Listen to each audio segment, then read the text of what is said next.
5 runs scored and some big hits in both games.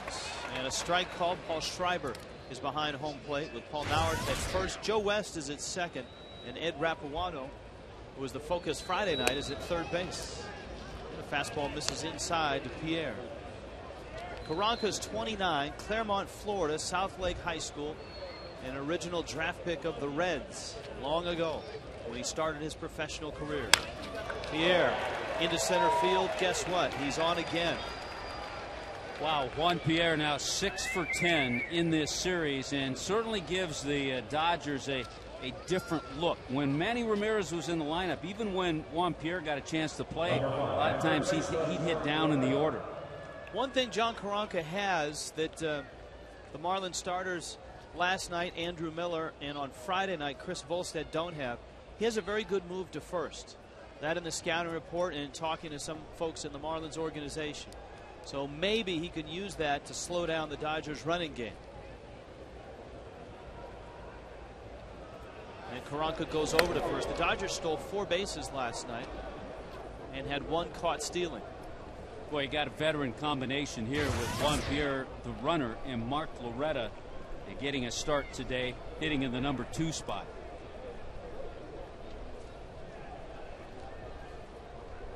Pierre's leaning and not running, and there's a strike. Loretta has done something that not a lot of veteran players are able to do at the end of their career or the tail end, and he's been a starter and a good one. He has excelled as a pinch hitter. He leads the majors with 8 pinch hits this year. That's not always an easy transition to make when you're not playing every day. Pierre not running, and Loretta rolls it wide of third. It's a foul ball. I think in Loretta's case, he's probably been able to make that transition for a couple of reasons. Number one, he's always been a very cerebral player, a smart player. He's had the type of swing that can adjust to pinch hitting. He's a smart hitter. He doesn't have that big home run type swing, good line drive hitter. And as you said, he's been able to make that adjustment, and that'll keep him around for a few more years. Yeah, because obviously he's very good with the glove, and he can play a variety of positions. He's at third base today for Joe Torre.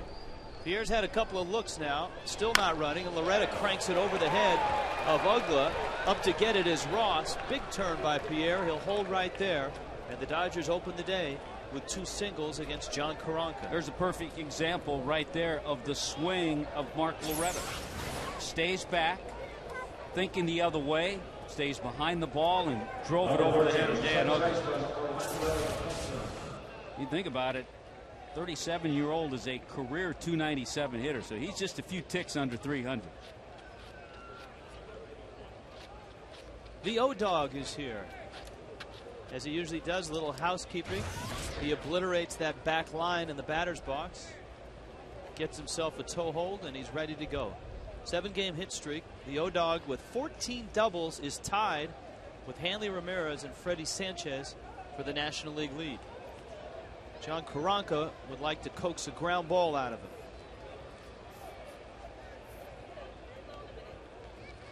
And he's going to shorten the bunt and take inside.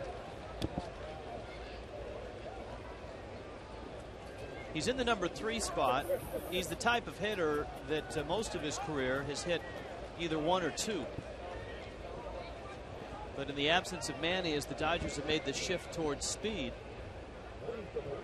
Hudson has slid down to the 3 spot.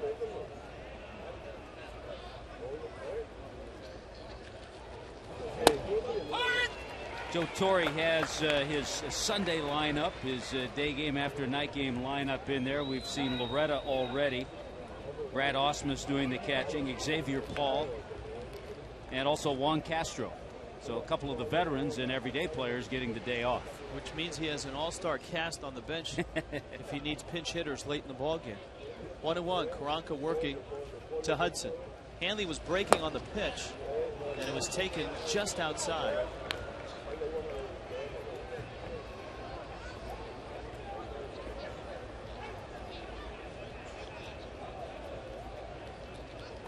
Couple base hits to open up this ball game. Pierre and Loretta. Thought it was interesting. Loretta's base hit came on a real slide step move by Karanka. He It didn't take him long to go to the plate at all, but it was a pretty good pitch to hit.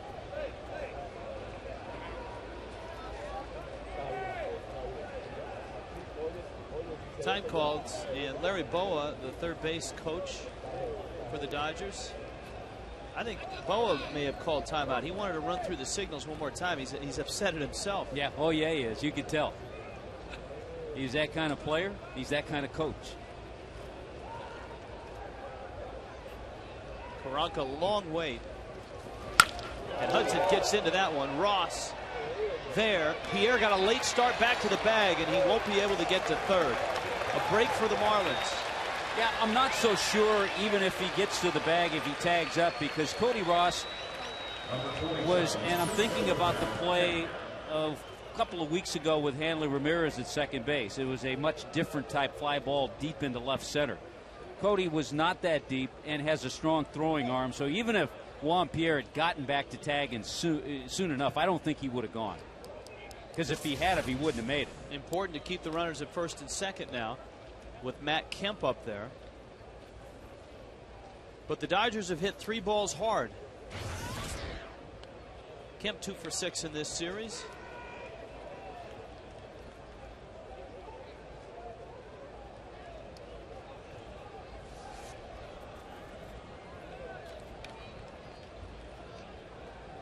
Talented center fielder is only 24. Juan Pierre dancing around out there. You really have to keep an eye on him, but you don't want it to affect your pitches to the plate, especially with a guy like Kemp up there.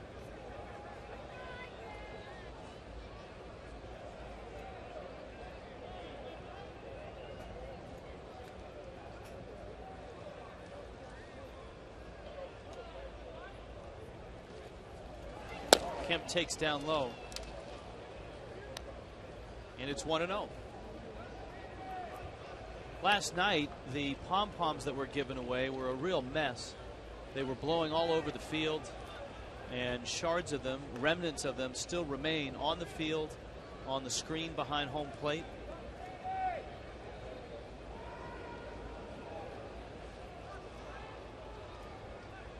Here's the 1-0 pitch.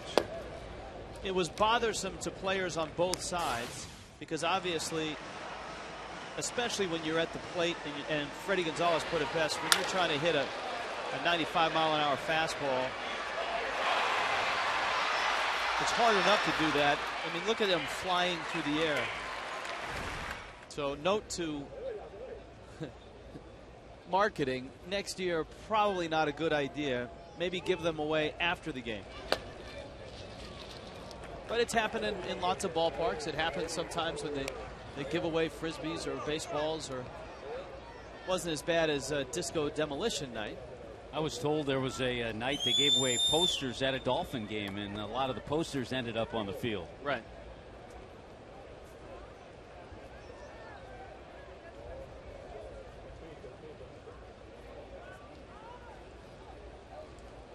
.3-0 pitch.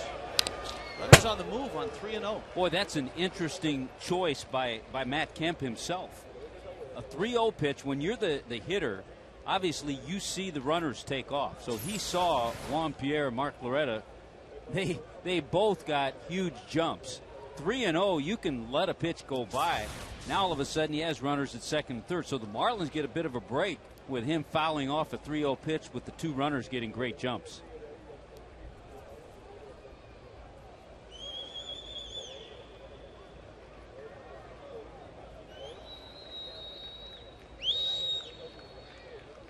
Karanka ready.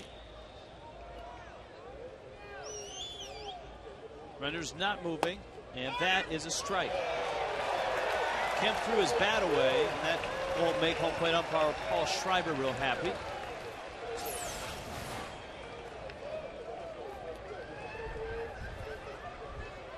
I think it looked worse than it was because Ronnie Paulino was set up outside and had to reach to the inside to get that pitch. All right, if the runners ran 3-0. Oh, they're going now. On 3-2.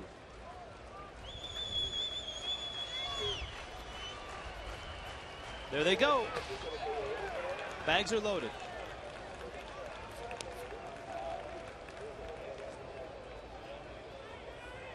So 2 hits a walk. Mark Wiley has seen his starter throw 16 pitches already. James Loney comes up. It's one of the things, and we seem to talk about it all the time, that's going to be a real disaster for the pitching staff if the Marlins can't get deeper into games from their starters. And pretty soon the phone's going to ring in the bullpen and nobody's going to answer because nobody's going to want to pitch.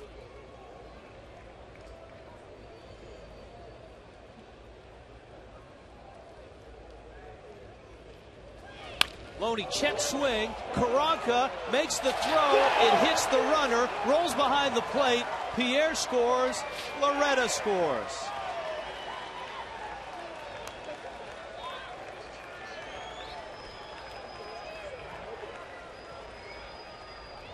A little tapper. Karanka was able to corral the ball, but he was in no position to throw it.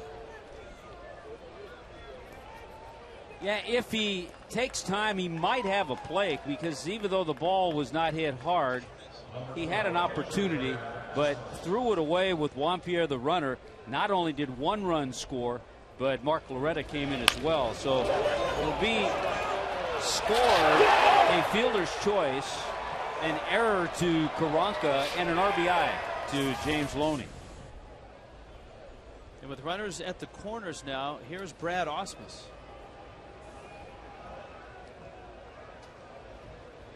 The ironic thing is he made a good pitch and got a good result.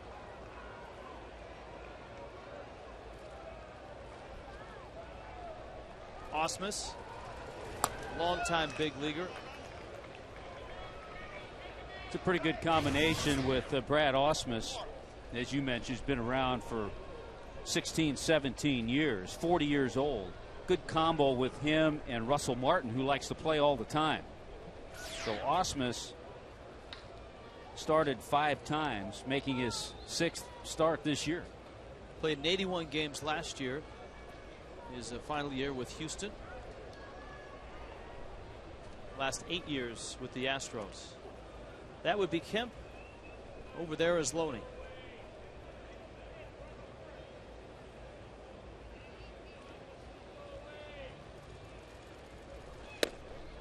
Karanka gets a strike. It's 1-1. Brad Ausmus makes his home in San Diego, so he kind of wanted to, as a free agent, he kind of wanted to stay on the West Coast. So a good choice. Good choice for the Dodgers, a good choice by Ausmus.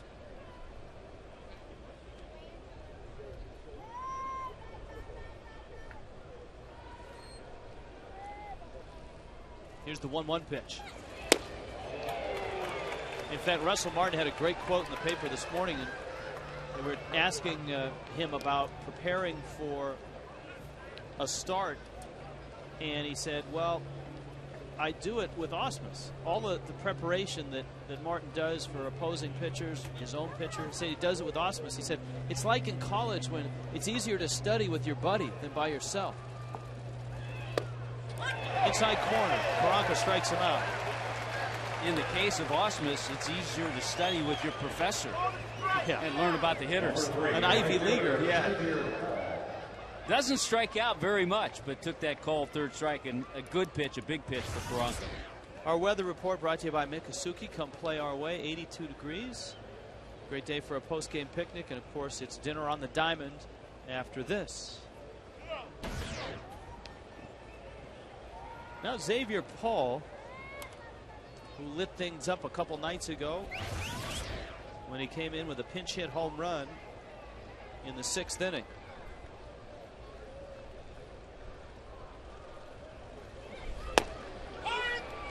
His home run followed Casey Blake's home run, and that was the decisive inning for the Dodgers as the Marlins squandered a 3-0 lead. So Paul giving Andre Ethier the day off. Marlins lost that game 6-4.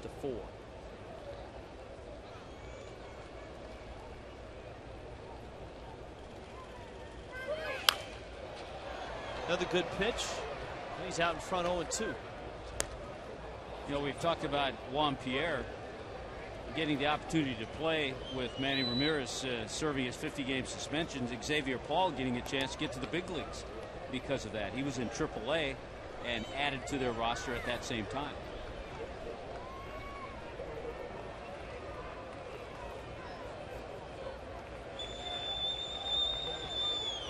See Paulino looking into the dugout, not for the pitch sign, but see if anyone wants to pitch out here with runners at the corners. And oftentimes the bench will signal for just that. Move over. Go on over there to first.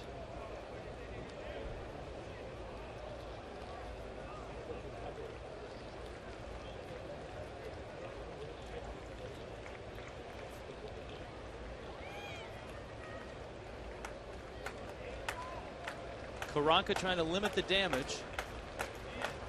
0-2. Yep, got him. So he finishes the inning. Were it not for that wild throw, 2-0 Dodgers.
At first, Hermida has had a good series. He's in right.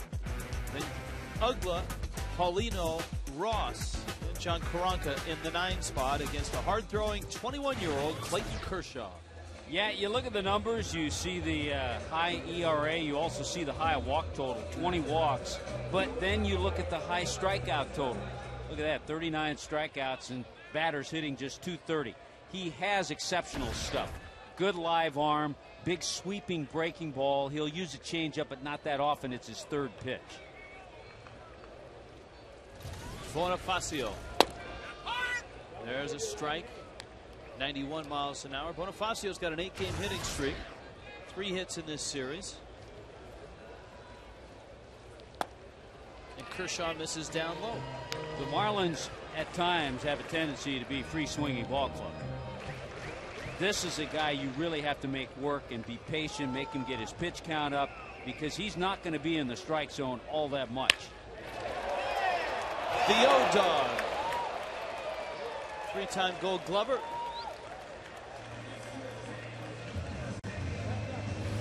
Good reactions, quick move by Orlando Hudson, Juan Pierre, Matt Kemp, and Xavier Paul in that outfield. Loretta and Juan Castro on the left side.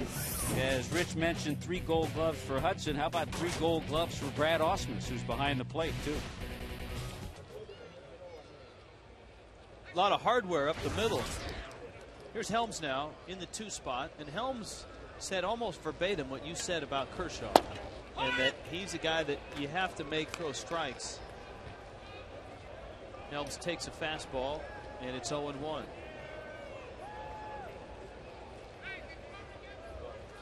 Helms said the big difference, though, there's that big breaking ball with Kershaw as opposed to a lot of the lefties the Marlins face, he said, is that number 95.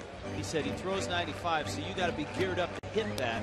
This is not like facing a Moyer or a Milton last night. Or an Eric Stultz the night before. Good point.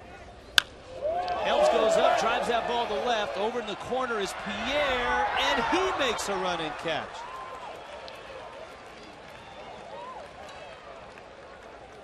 just caught that one on the end of the bat, but somehow you thought it would get away from Juan Pierre, but then you started to remember all the ground he covered as a center fielder when he played for the Marlins. He gets to it. A couple of balls that we've seen some good defensive plays, and it's something that Joe Torre has told us that's a huge improvement in this Dodger ball club. They have played very good defense this year. Well, you subtract Manny from the equation, you subtract Jeff Kent from the equation, and you've got Hudson now at second base, and Pierre's speed out in left field. Here's Hanley now. He takes outside. The one number that we didn't see on Kershaw, though, this year at home he's 1-0 with an ERA of 0.95. On the road, his earned run average is 9.47, and he's 0-3. So all of his losses have been away from Dodger Stadium. And certainly there's interest around baseball to see if he's up here a little too soon. 7th overall pick in 2006 out of Highland Park High School in Dallas. He had a teammate at that high school that just came into a small fortune. Matthew Stafford, the Georgia Bulldog. Current Detroit Lions, the team of our director, the distinguished James Hawley. Hanley goes after an eye-high fastball. And Orlando Hudson speaks. Juan Castro listens. 1, 2, 3, go the fish.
Hey, the Dodgers have a 2-0 lead. Baseball terminology, rubber match.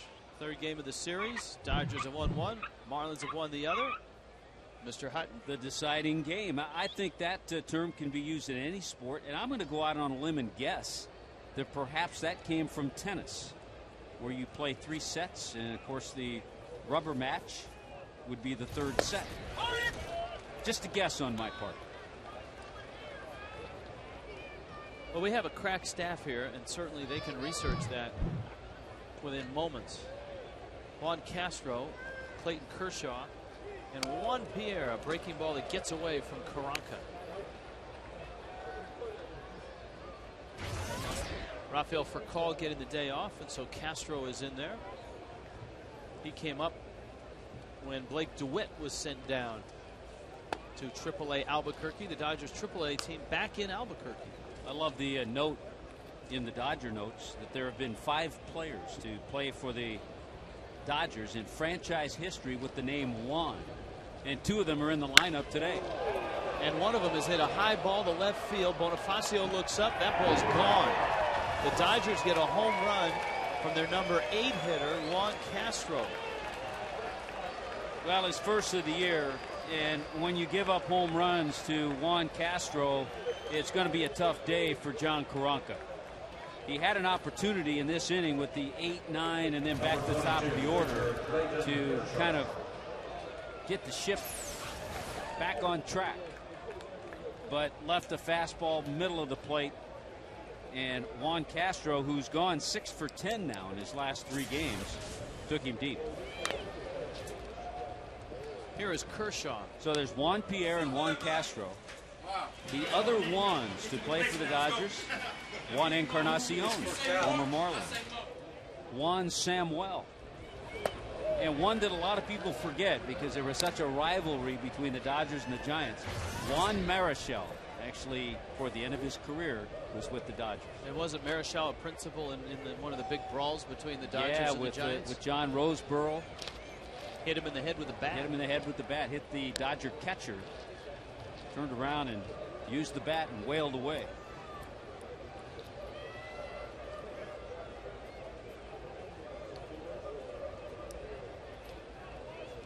Here's the 1-2. All right, our crack staff has uncovered the origin of rubber match. Okay. It came from an English sport, bowls, a sport in which the goal is to roll slightly asymmetric balls closest to a smaller, normally white bowl. It sounds like the English version of bocce ball. So more from bowling than tennis. But it's used in a variety of sports. Used in baseball, used in boxing.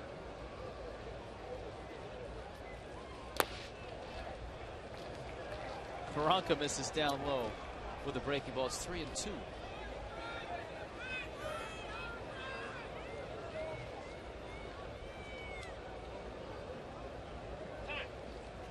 Time called. Kershaw steps out.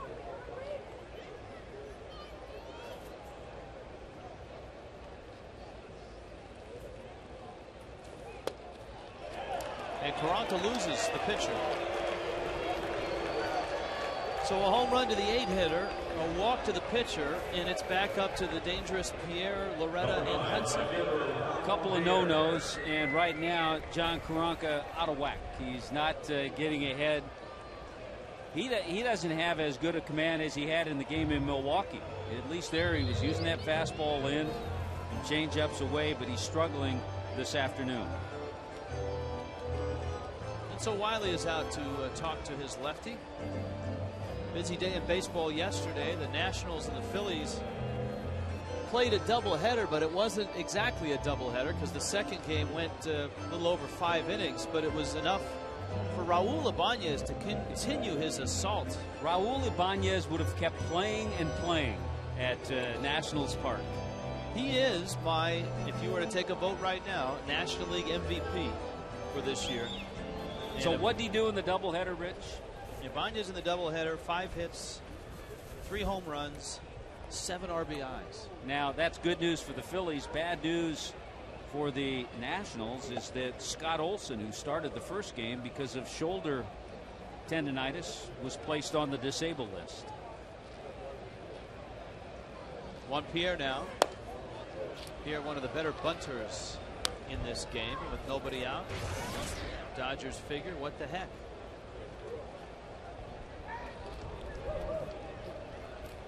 Pierre a single in the first. A disastrous throwing error by John Karanka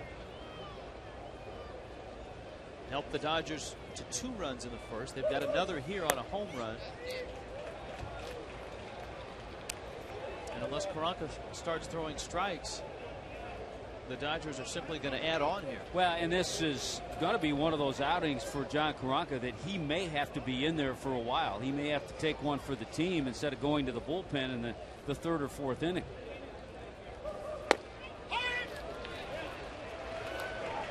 The good news about last night, even though Andrew Miller went just 5, is that the Marlins were able to stay away from Kiko Calero and Reniel Pinto, 2 guys that have been used a lot. They did, however, use Leo Nunez for the 3rd consecutive day. Pierre cranks one to right field. Back goes Hermida at the track, who makes the catch.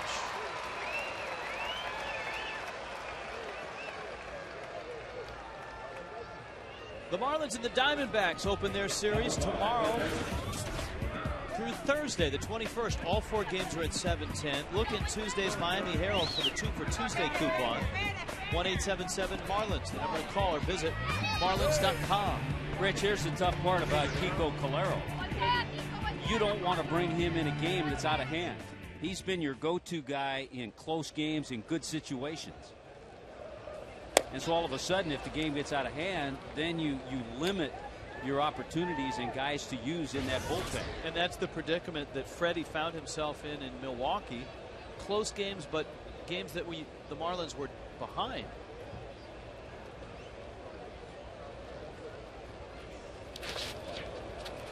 I think for many fans, they'll look towards a manager and say, why did he bring this guy in? Why did he bring that guy in? Why did he stay with this guy? All managers do not have a simple choice in going to the bullpen. They can't just say, I'm going to use this pitcher, now I'm going to use this pitcher. There are days where they can't use a certain pitcher. And there are times where you just can't plug guys in. You need guys to suck up innings. Because if you don't, then you get into a series like the Arizona series, which starts tomorrow. And if you get into a series and your bullpen is depleted, then you're in big trouble. Well, and Kiko Calero leads the major leagues in appearances. So again, you want him in a close game, perhaps against an Arizona tomorrow night. And you don't want to bring him into a game that's 5 or 6 runs down. So right now, in Freddie's mind, the choice, I'm sure his first choice would be a Hayden Penn, because he can give him a few innings. He can give him more than just 1 inning.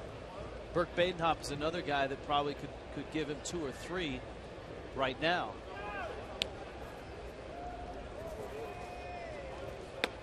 Loretta takes down low, and Karanka walks him.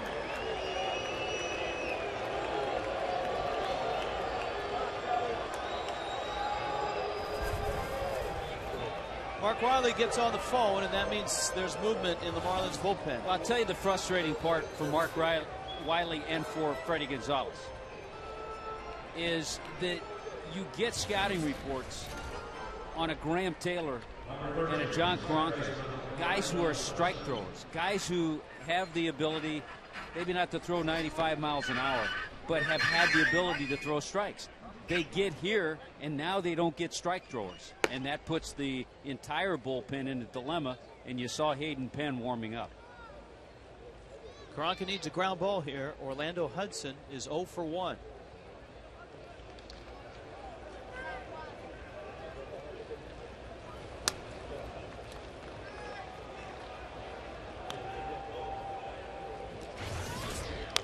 Hudson, one of the I think one of the early impact guys this year. If you look what he's done defensively for the Dodgers and offensively, he's tied for the league lead in doubles. He's hit in 7 straight.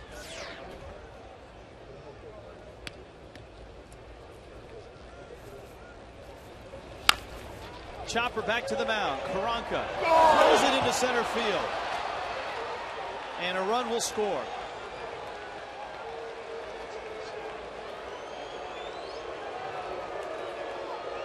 So the Dodgers have 4 runs now, and 3 of them have come home on throws from John Karanka.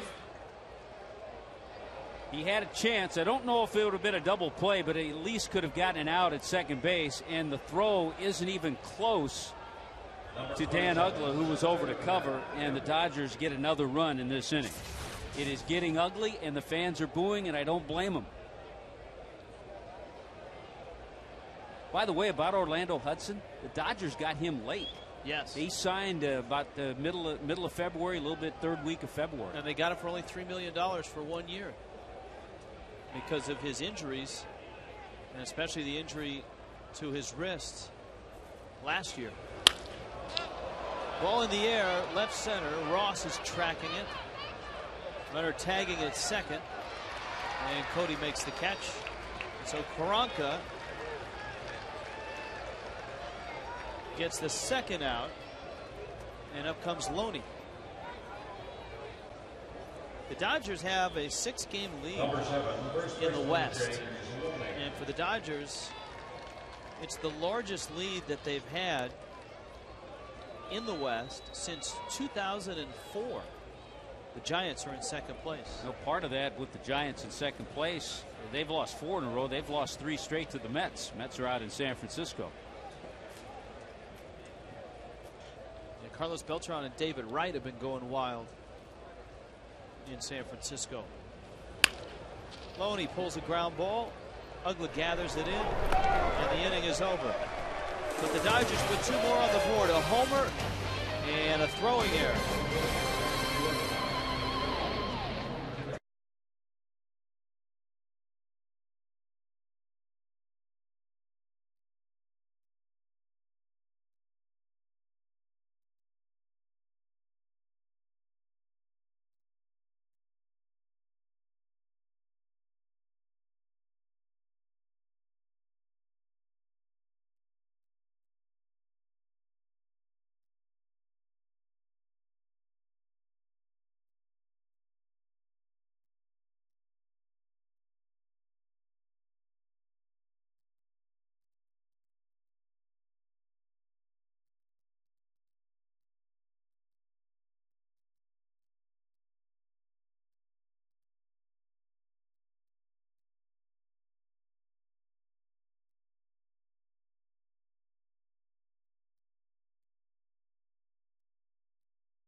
Pitches, threw at Ian Kinsler and got ejected from the game. Carlos Delgado, the news not so amusing, disabled list, and that right hip really troublesome right now. We hope that Delgado, who is one of the good guys in the game, gets right and gets back. Nick Hundley ended the ballgame in the 16th inning, longest game of the season. Padres beat the Reds 6-5. Yeah, the Padres were happy about that home run. I don't think Aaron Harang had to pitch 4 innings in that game either. Manny does live in Pembroke Pines, and his hair is here today. And his Dodgers are doing quite well with a 4-0 lead. Kershaw goes to work on Cantu. What a big relief this must be for a 21-year-old who has struggled on the road. See Cantu's numbers. To have a 4-0 lead going into the 2nd inning.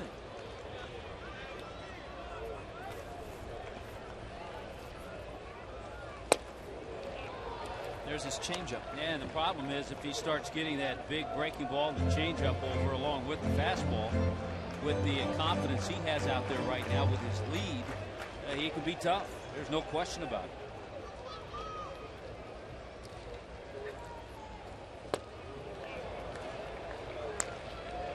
When you got that lead, you can experiment a little bit. You can try to find those pitches.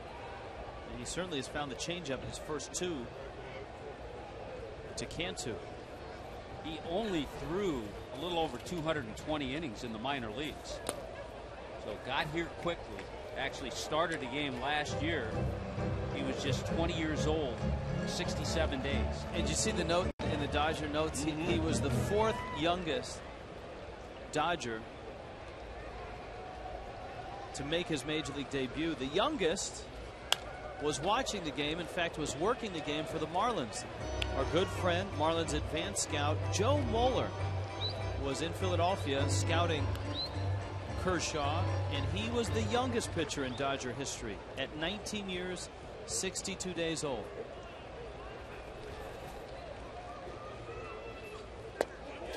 There's the big curveball, and certainly Cantu hadn't seen it, and it was a good one.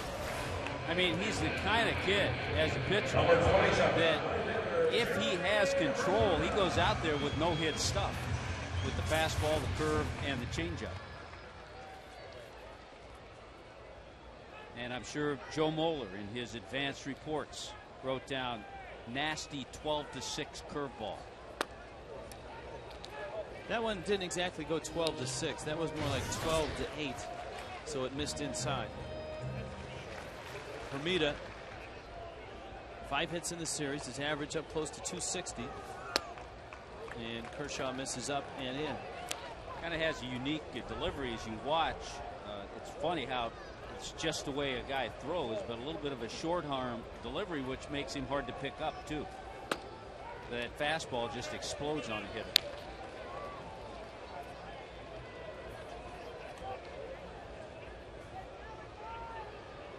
Spent time in Jacksonville.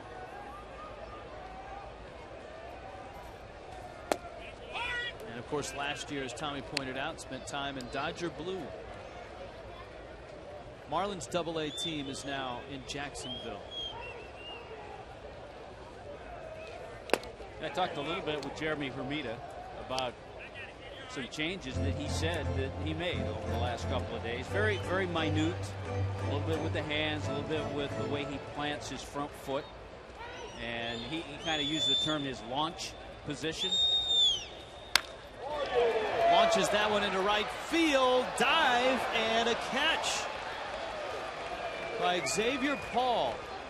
Man, the Dodgers made 2 good plays in the first inning, stealing hits from Bonifacio and Helms, and now Hermida gets robbed. Well, one of the big differences in this game, the Dodgers are playing good defense and the Marlins aren't. And that's just a terrific play by Xavier Paul. Another solid swing by Hermida. Hit that ball well, sinking line drive, and Paul stayed with it. He lost his glasses but held the ball. Now Ugla, who broke through with an RBI hit last night, goes after the first pitch fastball. Loretta across the diamond. Clayton Kershaw, 1-2-3 again.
Kid Sunday, 4-0, Dodgers on top. The Marlins dug themselves a hole yesterday, but it was a much more shallow one. Dodgers got a run in the first, and the Marlins came back, tied it, and then went ahead from there. John Karanka with a couple of big throwing errors in this one. A home run by Juan Castro, and that's how the Dodgers are on top. Joe Torre's bunch at 25-13. We talked about best records in baseball. The Dodgers have the best one. The second best is a bit of a surprise, and the Marlins will see them firsthand here in about a month, and that's the Toronto Blue Jays, who are 25-14. And they have a 2-game lead in the East. Here's Ausmus, and he takes inside. Adam Lind, Scott Rowland. You know, the amazing thing to me about that race in the East, in the American League, is the fact that the Red Sox are 2 games back. And doesn't seem like they've played well at all. Their starting rotation has had major issues. Big Poppy does not have a home run. He's not Big Poppy. He does not have a home run, hitting a little over 200. And they're going to give him a couple of days off, it sounds like. He had just a horrific game the other night against the Angels. He was 0 for 7. It was an extra inning game and stranded 12 base runners. Of course, remember, they had an 11-game winning streak early on. 2-1 pitch to Ausmus. Got that note from our Red Sox insider. Terry Francona. Terry Francona, a teammate of Ken Maka, who we just saw in Milwaukee. And the Brewers have won 4 in a row, and they're rolling right now. Slicing line drive will find a base hit, and Ausmus is 1 for 2. So the veteran catcher is aboard. Xavier Paul is coming up. Number 3, right fielder Xavier Paul. Dan Uggla's our Geico quote of the day. We've been needing a win. We need to get on a roll here. We've had lots of things not go our way in the last 2 or 3 weeks. And of course, a win last night. To follow it up with a win here today, that could get this ball club on a roll heading into the Arizona series.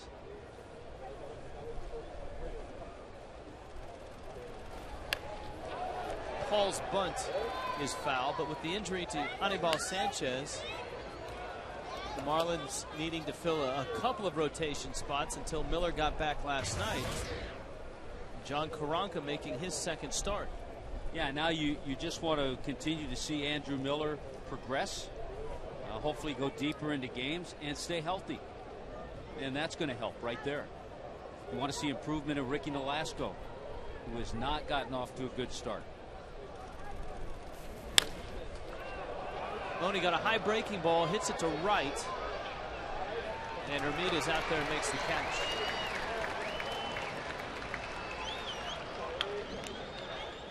Number 14, Here comes Castro.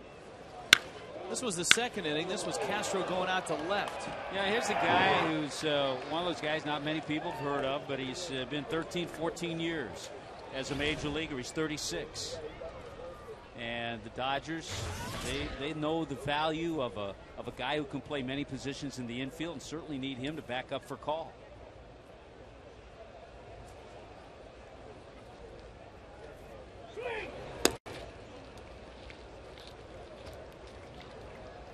And it's amazing. You look at the guys that Joe Torre has in his lineup today, resting his regulars.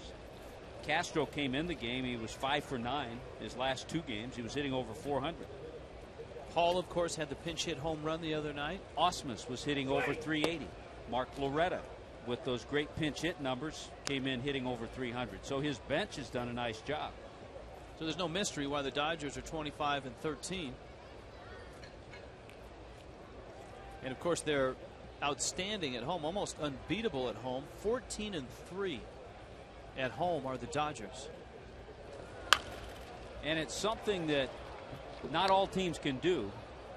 As a matter of fact, Freddie can't do it. But Jim Leland used to do it in 97. When you get your extra guys in there, this helps them, first of all, number one, to be better pinch hitters. But you get them in there all at the same time. Some managers will do it separately. They'll play one guy here, one guy here. But as Joe Torre is elected to do today, he has them all in there at the same time. Now, Freddie doesn't have that makeup and group that he can do that with. Plus, it helps when you're 25 and 13. Yes, it does. A little easier to do that than, say, where the Marlins are right now, a game under, having won just 7 of 25. And Karanka walks Castro. Well, and his pitch count is at 60. right now for John Karanka. Number 22, pitcher Clayton Kershaw. Here's Kershaw. Yeah, you're afforded a lot of things to do when you have the kind of record the Dodgers have now and the kind of lead they have.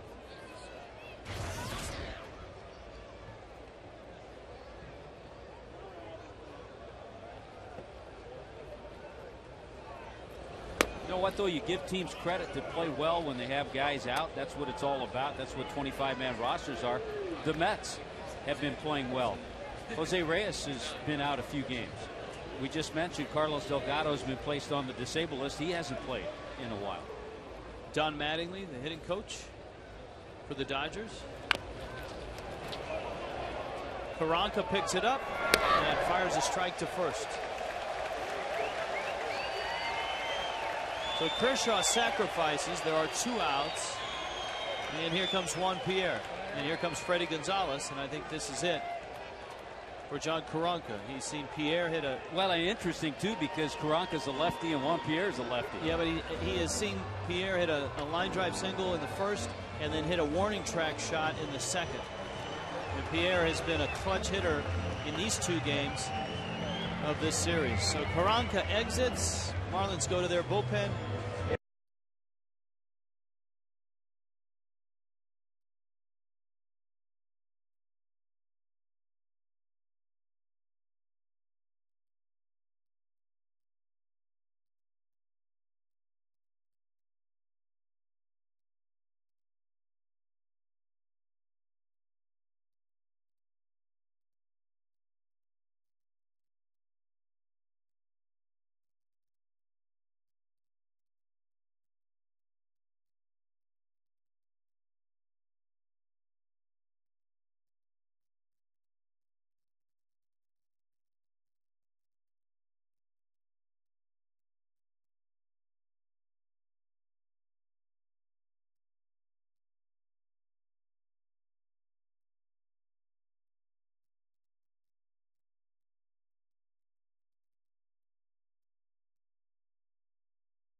I think it's a kid's Sunday, and how about time for a Tommy's Tips? Let's see, the term I used to hear years ago, don't be a pedestrian, you can always do something. And look at Alfredo Amezaga helping the runner, Dan Uggla, come in. He saw where that ball was. Sometimes at third, as a runner, you don't see how far that ball gets away from the catcher. So if you're a man on deck, you come up, you help the runner if he's sliding. If you're in the batter's box, you can always do something. Don't be a pedestrian. It sounds like something Lasorda would say. Hayden Penn is in. And Pierre takes a fastball high. Penn takes over now with 2 outs here in the third and at the top of the Dodger order. Third time around already for Juan Pierre, and it's the 3rd inning. Never a good sign when you're an opponent.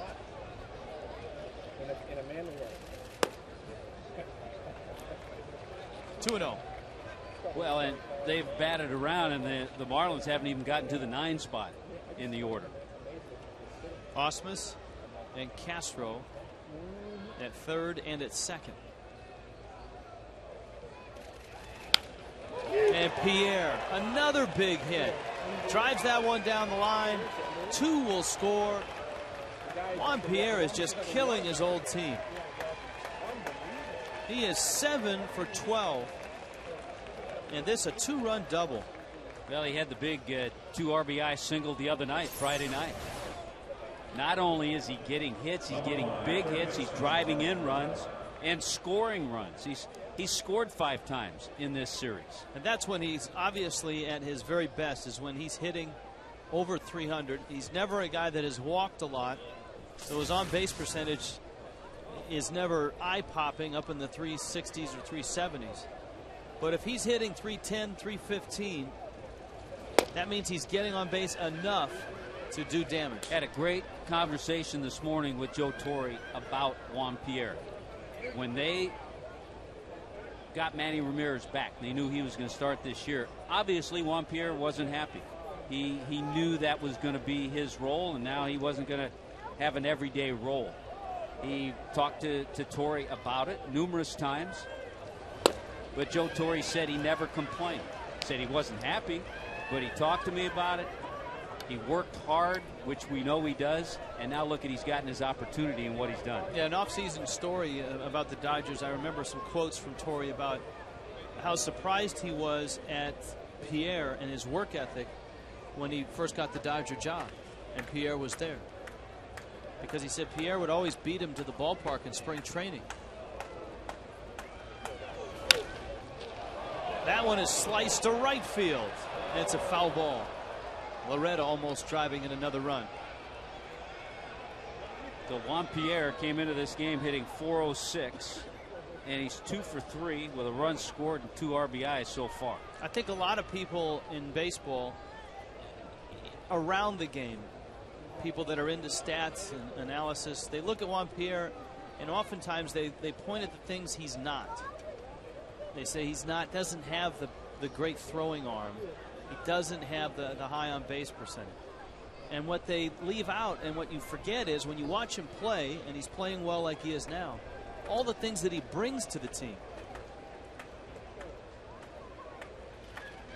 No, Rich, there are always the haves and the have-nots.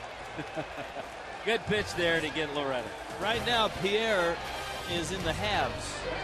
So are the Dodgers.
With the Marlins Mortgage Payout, each Super Saturday, one fan will be awarded with a check for up to $2,500 towards their mortgage or rent payment.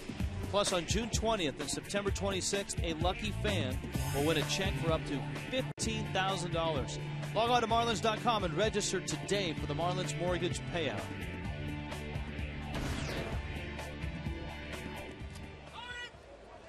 The Dodgers must feel like someone has paid their rent. 6 runs on the road in the third. And their rookie pitcher, or their young pitcher, Clayton Kershaw on the mound, pumping in strikes to Ronnie Paulino. Well, that's been the key for Kershaw. He has pumped in strikes, something that he has trouble with and something he struggles with is control. He's got such good stuff. I read a number on him, and unfortunately it doesn't happen as much as the Dodgers would like. There's that big curveball. When he's ahead when he's 0-2 on a hitter, hitters are 1 for 21 against him. Yikes. Let's check in with Craig Minervini. Craig? With City Commissioner Joe Sanchez and Bruno Barrero, the County Commissioner, they've invited over 1,500 fans today from the Orange Bowl neighborhood, Little Havana neighborhood. Joe Sanchez is here with this great crowd, and I know it's a nice thing. Joe, first of all, nice to see you, and tell me about the crowd you brought with you today. Great to be here. It's great. We have 1,500 residents from around the Little Havana future home of the Marlins Stadium. Yeah. And they're here with us support. It's great when you give them an opportunity to come out here and enjoy the baseball game, and they really appreciate it. It's just, you know, there's a saying that says prosperity has a reason, and it's to be better angels. I think the Marlins have clearly shown that today. That's good stuff. I see a lot of Marlins shirts here. These folks, I tell you, are big fans. They've got the hats, the shirts. Joe, what about the excitement? I saw down the cam is up. The poles are down, indicating the bases, and things are going to get going in a swift way very soon. Very soon, we're going to see the foundation go up.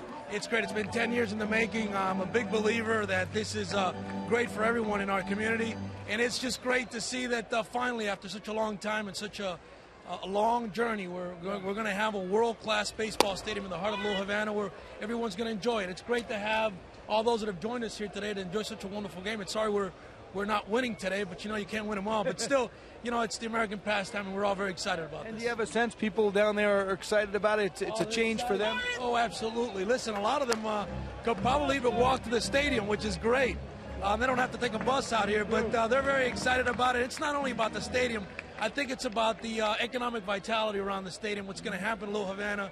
And Little Havana, the city of Miami, just excited to be a part of this a great American pastime. Good to see you. Thanks a lot. Thank you so much, and thank you so much. All right, appreciate it. Joe Sanchez, City Commissioner, bringing a big group along with the Marlins out to the ballpark today, guys. Good to see them all out here, and those fancy hats. What do they call those hats again, Joe? Those nice little hats they have, the Cuban hats? Oh, the hats, very sharp. What are they called, Rich, do you know? I see about 10 or 15. Yeah, the hippie hoppa hats. The hippie hoppa. Hippie hoppa. Nothing like it. I got to get one of those. Back to you.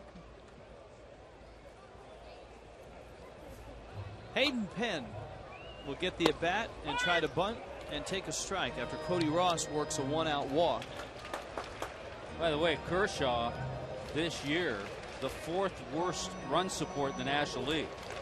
About 2.5 runs per game the Dodgers have given him, so he's out there now with a 6-run lead. So he didn't have this opportunity too often. Cody Ross, as the base runner, you're trying to get as good a lead as you can and as good a jump as you can with the guy bunting at the plate, and Kershaw almost got him. Hey, Rich, I think maybe the home opener of 2012, you and I should have the Ipi Appa hat and just go on the air. With tuxedos? With tuxedos. There you go.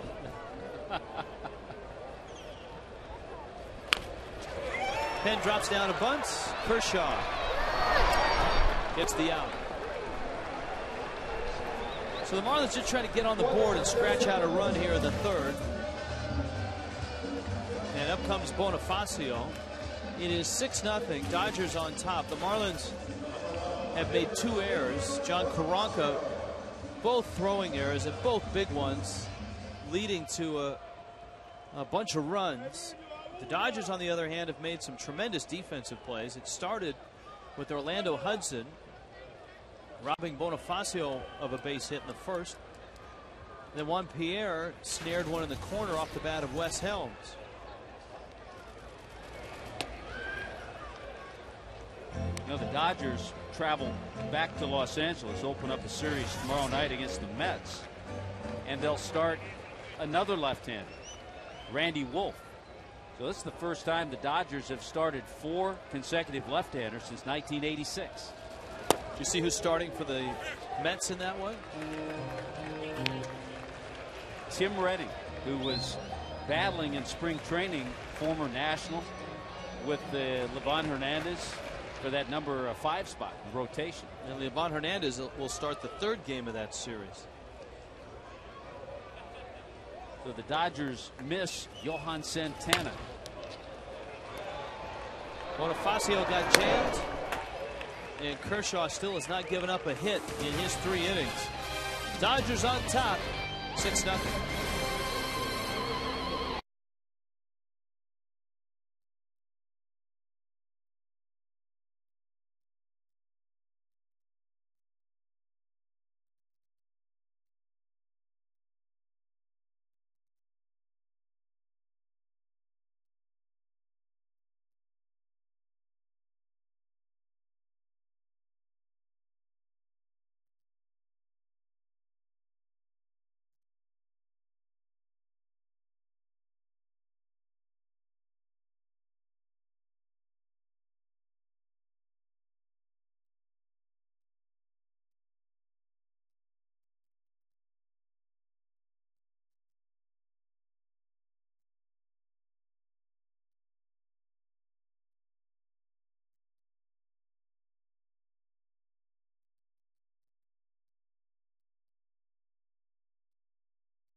out at Bud Beach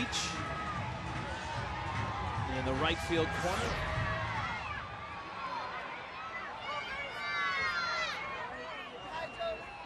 Marlins are hoping that Hayden Penn can give them some innings and get some outs.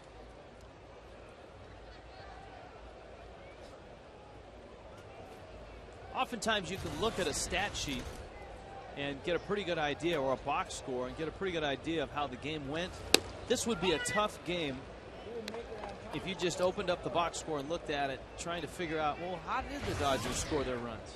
Yeah, oddly enough, right now the Dodgers, with runners in scoring position, and remember they have a 6-0 lead, but with runners in scoring position, they're 1 for 9.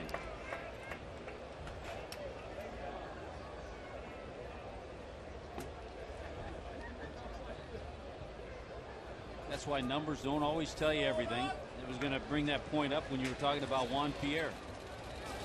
They don't always tell you everything about a player.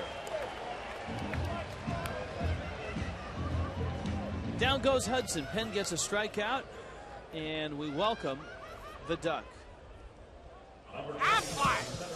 Boy, look at the step he has. Quickness in that step after the off day. Last Dodger to drive in 100 runs. You think Jeff Kent lately? Although Kent's career was on the downside as he joined the Dodgers. That's a good possibility. I don't think Andre Ethier got there last year.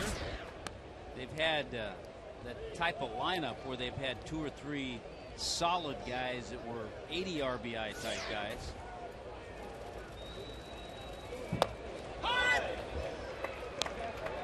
Well, that's a good pitch for Hayden Penn. When he gets that big curveball over, he's tough.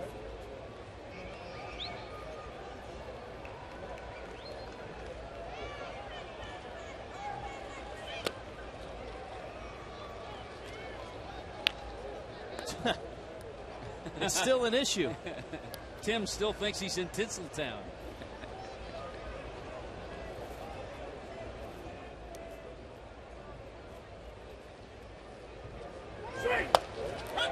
Struck him out. So Hayden Penn has come in. He gave up the double to Pierre, but since then he's struck out Loretta, Hudson, and Kemp. 3 in a row. He gets you thinking that big curveball, and then that time he freezes Matt Kemp with a good fastball. Yeah, you start tossing around lots of options and opportunities. Here's an opportunity for Hayden Penn to stretch it out, give Freddie 4 or 5 innings, and who knows when the slot comes up for John Karanka or that vacated spot of Anibal Sanchez, we could see Hayden Penn. So an opportunity for him to maybe get that start, because that's what he was coming up in the Orioles organization, starting pitcher. Hanley goes to get it, and it's a 1-2-3 fourth. The first out of a Marlin pitcher today.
taste. By the Collection. Love cars? Join the club. By Corona, the official sponsor of the timeout. And by Honda South Florida.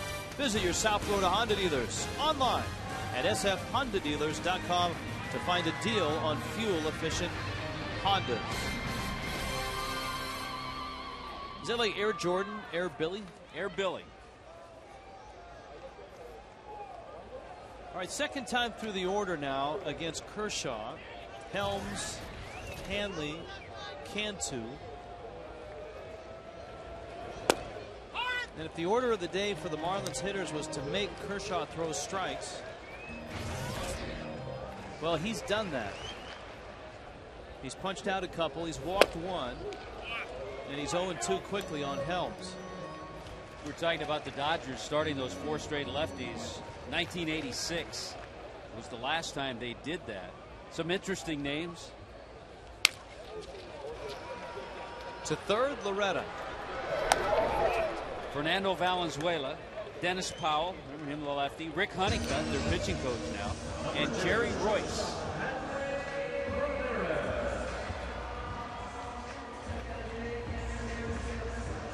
Hanley comes up. Kershaw got Hanley to pop out. A 13-game hitting streak for Hanley is one shy of his career high. Boy, it has been a solid 13-game streak, too. Came into the game just under 500 during the streak. There's that changeup, his third pitch, that he's gotten over well today, too.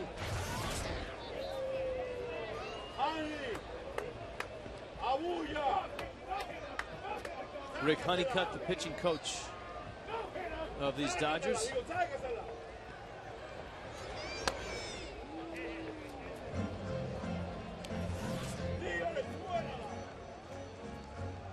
Firestone leaderboard. National League hitting streaks currently.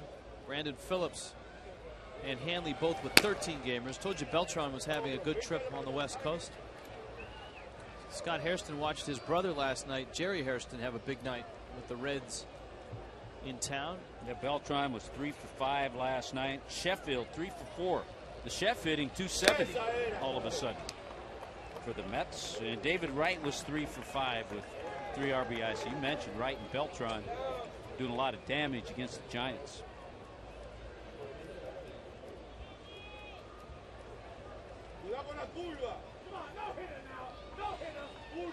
Two.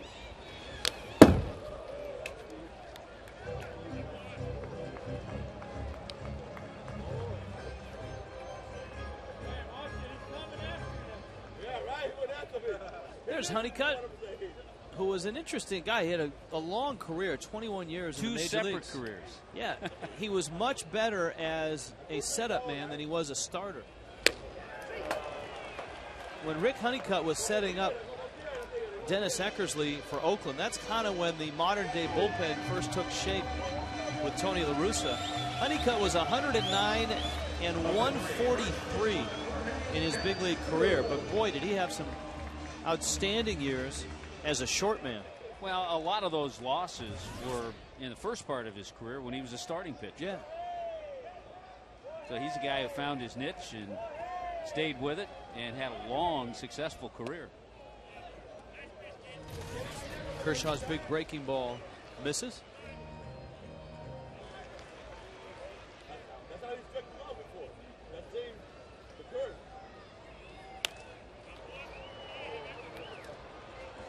Dodgers organization has always been known for pitching. You go back to the 60s, Koufax and Drysdale. Claude Osteen, Don Sutton.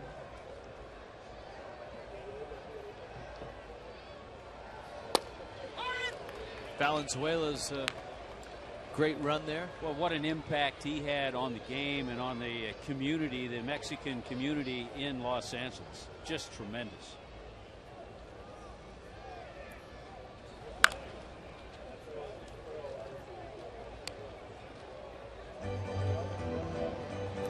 One and two. Of course, the Dodgers won the 1988 World Series on the shoulders of the Bulldog, Oral Hershiser.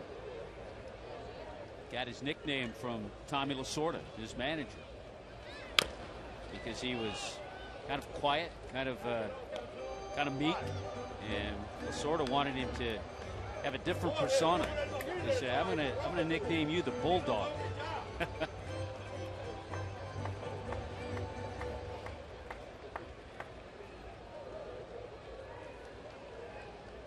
Clayton Kershaw has not given up a hit with 2 outs here in the 4th. And he strikes out Cantu. Boy, this 21-year-old has been brilliant so far.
A walk-off shot by the Duck.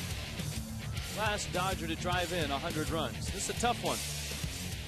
He's not a guy that you really associate with Dodger blue, but J.D. Drew did it last in 2006.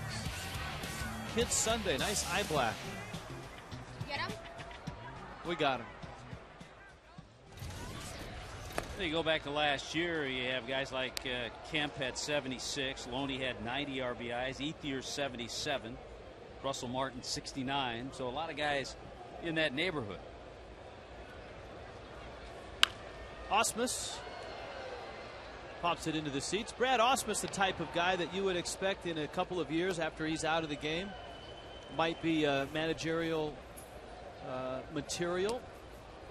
You would think with all that he's done and as smart as he is, very much a leader. A catcher. Yes. So many managers, former catchers. Of course, to get that managing job, normally the path is, if you're a guy like Ausmus, either you go down to the minor leagues and you manage in the minor leagues, or you join a coaching staff as a bench coach or something to that effect, so that you can be around managers just to learn exactly what they do day in and day out. I think that's why. Or you're A.J. Hinch. Yeah, well, he was a catcher, actually. He was a catcher in the big leagues. 4 or 5 years in the big leagues, yeah. And then went into the player development side. And the Diamondbacks, surprisingly, named him manager about a week and a half ago. Ausmus up the middle, Hanley. Nice play.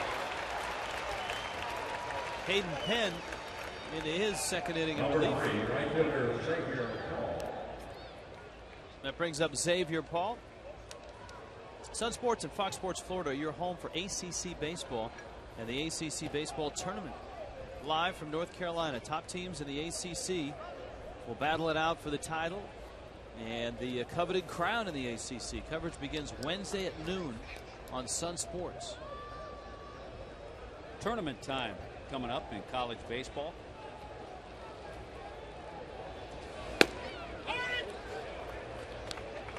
Hayden Penn's fastball is a strike. Xavier Paul, kid from Sidell, Louisiana.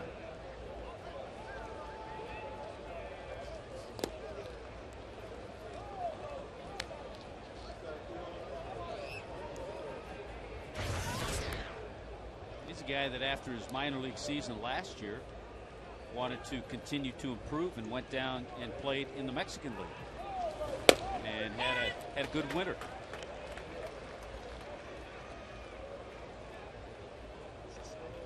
One and two. Probably has heard about the legend Alfredo Amezaga.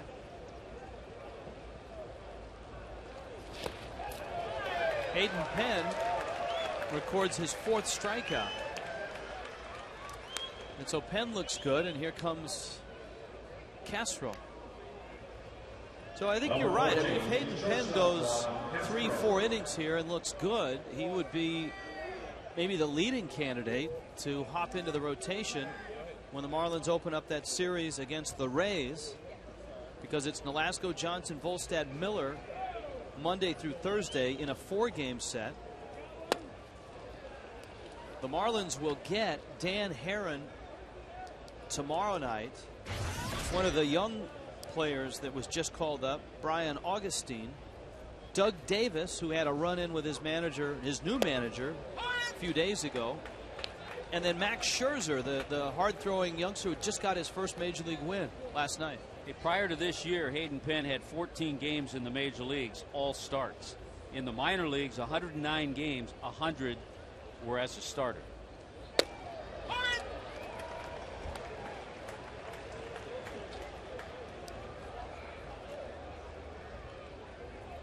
One and two with 2 outs.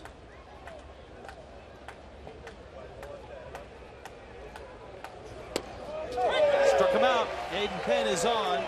Castro's not real happy. 5 strikeouts for Penn in 2 1/3 innings.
Well, there hasn't been a whole lot of dancing since the start of this game for the Marlins and their fans. A cast of thousands here today. Our Sun Sports crew with the Dodgers on top 6-0. Jeremy Hermida, Dan Ugla, and Ronnie Paulino against Clayton Kershaw, who right now is throwing a no-no. There have been a few balls hit hard, and Jeremy Hermida hit one of them. In the second inning, a sinking line drive to right field. Xavier Paul made a nice play on. Kershaw has walked just one. That was Cody Ross in the third. He has struck out 4.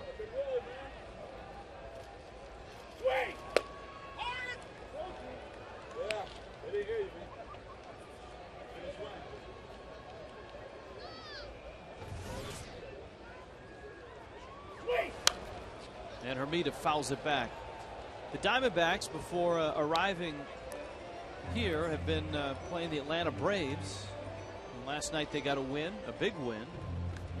Scored a slew of runs. But right now, those two teams are delayed by rain. Hermida drives that one to right center field. Paul and Kemp, and it's, look out, Kemp at the last minute, who makes the catch.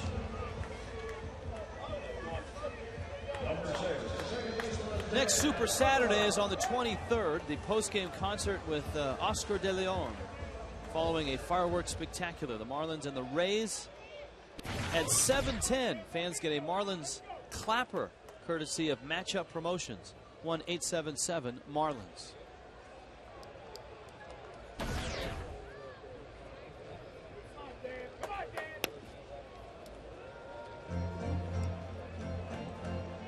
Here's Uglo, bounced out back in the second.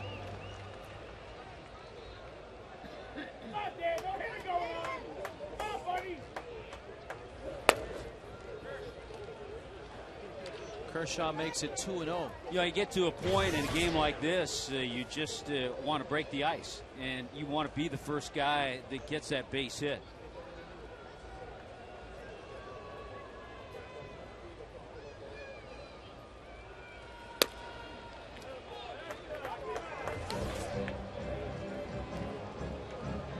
Talked about Clayton Kershaw, Rich, his high school prowess in Texas. He was the USA Today High School Player of the Year that year. He was so fantastic. Also won the Gatorade Player of the Year award as well.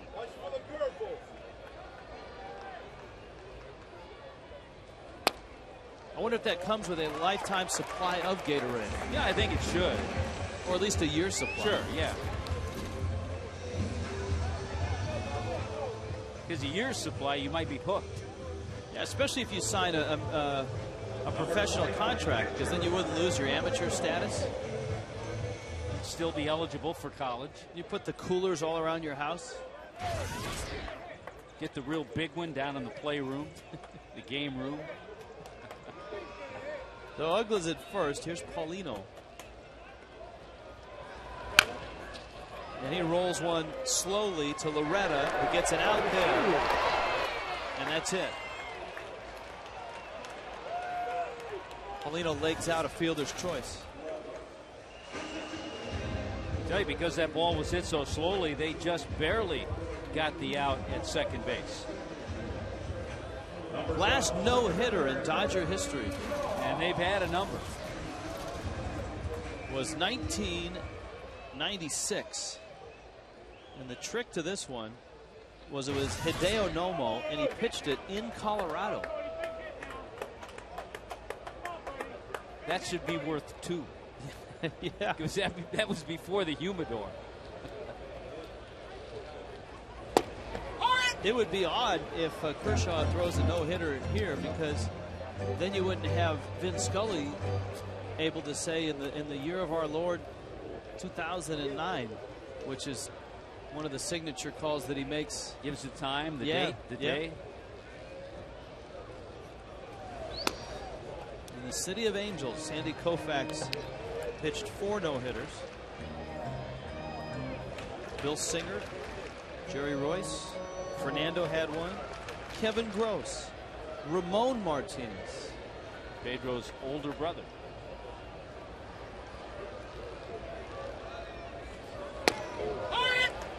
Big breaking ball for a strike. Brooklyn no-hitters, Sal Maglia, Carl Erskine, Rex Barney. Now, was that the same Rex Barney that was the PA voice in Baltimore? Yes, it was. Give that fan a contract? The late Rex Barney used to be the PA announcer at Old Memorial Stadium in Baltimore. And if a fan caught a foul ball, if the ball was hit into the seats, you'd hear him say, "Give that fan a contract."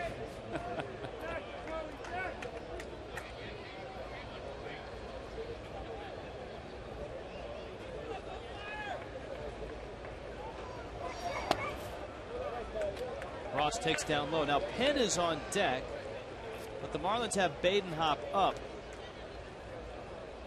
So yeah, it's one of those tough moves because you would, and I'm sure it's run through Freddie's mind, like to stretch him out in case you're thinking about starting him. There are 2 out. Ross walks. But now, because you have a possibility to get on the scoreboard, a couple of walks, runners at first and second, now you have to go to that bench. But because of the makeup of the lineup today, that bench is filled with a lot of left-handers. It's going to be Chris Coughlin pinch hitting. Remember, Ross Glode's there. John Baker's on the bench. Alejandro De Aza, who was called up. We mentioned at the beginning of the game. Carlos Martinez sent down. De Aza called up. And you can't really include Amezaga because Freddie told us before the game, Amezaga, yeah, in an absolute emergency, he could put him in there, but he'd like to stay away from him because of that sore left knee.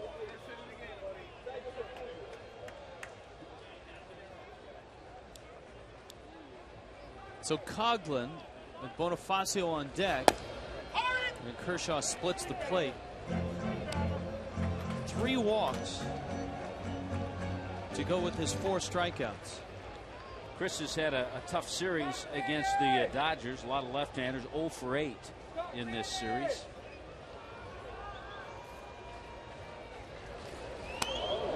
Just in watching, he certainly has the stuff to throw a no-hitter, but at this pace, I don't know that he'll when he gets to the 8th or the 9th, if he still hasn't given up a hit. If he gets that far. He's at 73 pitches right now. Yeah, that's what I meant by pace. His pitch count is, especially for a young pitcher, getting up there. And the last thing Joe Torre would want to do this early in the season is extend a guy like Kershaw further than he should.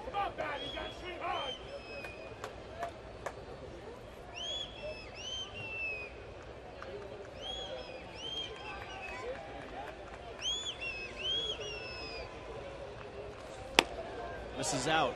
And he's averaging this year, and for Kershaw, this is his 8th start. He's averaging about 98 pitches a start.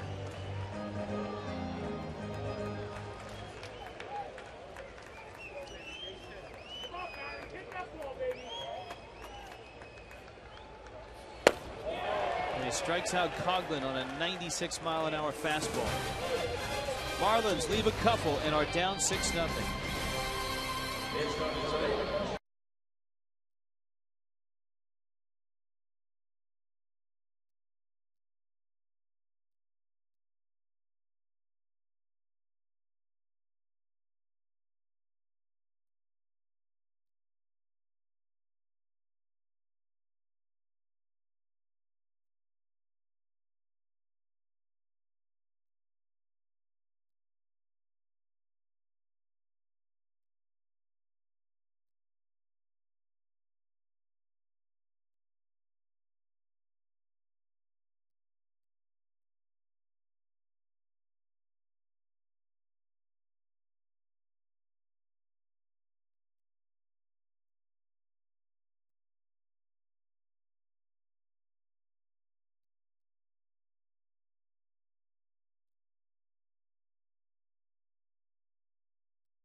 inning, the Dodgers leading 6-0. I was talking with Joe Torre. He did about a 30-minute session with only about 4 media members today. And I asked him about Juan Pierre, and he immediately said, it's the feel-good story of the year for me. He said, I've had to deliver bad news to JP 2 years in a row. Hi, I'm Joe Torre. And by the way, we signed Andrew Jones as a 4-man outfield now, or in the case of this year, Manny's back and you're going to lose some playing time. He said he's really never seen anybody as consistently work as hard, which is no surprise to those of us who've watched JP. He said A-Rod is certainly in a class of his own, but he said I would get to spring training at 6:45 and Juan would already be in a sweat in the workout room. He said a tireless worker, and he'd been a real pro through the whole thing, never moped around, did his work, and he's very excited that he gets a chance here to play and do so well. He's 19 for 41, guys, in the 10 games he's filled in since Manny's been out. Yeah, and in this series, he is 7 for 12. He's driven in 4, and he has scored 6. Burke Badenhop gets a strike at the knees against Clayton Kershaw after Hayden Penn went 2 1/3 of scoreless relief. Penn looked sharp. Badenhop comes in. He tries to keep the line moving, so to speak, on a day where the kid at the plate has just been dominant. I'll tell you how sharp Hayden Penn was in his 2 1/3 innings. Hayden Penn retired 7 of 8 batters. He retired the last 7 he faced. 5 by strikeout. The 5 strikeouts, a career high for him at the major league level. Threw just 29 pitches in his 2 1/3.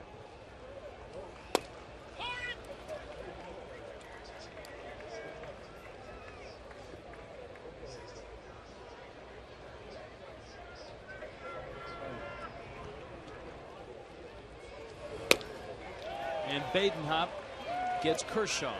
So it's up to Pierre and Loretta, the top of the Dodger order. Their 4th at bat already. Juan Pierre lives here in the offseason. Right now, Tommy, he's dialed in. What does dialed in mean? Well, dialed in is when a batter is in the zone. What does in the zone mean? It means he can't get him out, that he sees everything well. When he hits a ball hard, it finds a hole. And he has hit a couple of balls right on the nose this afternoon. Pierre takes a strike. This is his day-to-day. That started the game. That started a 2-run first.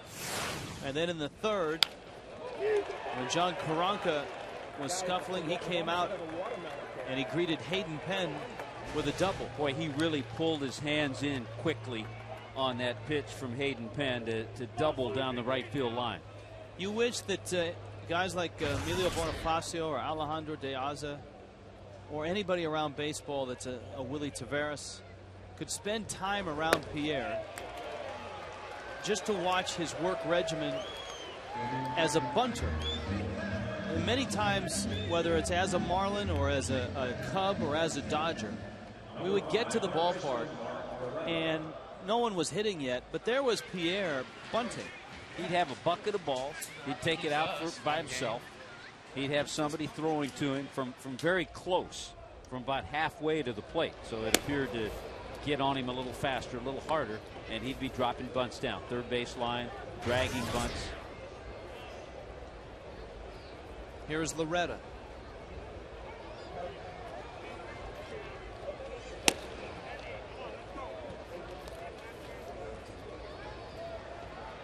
To know the count to the Dodger third baseman, who's made his mark in the big leagues with a long and productive career as a second baseman, and has played some shortstop as well.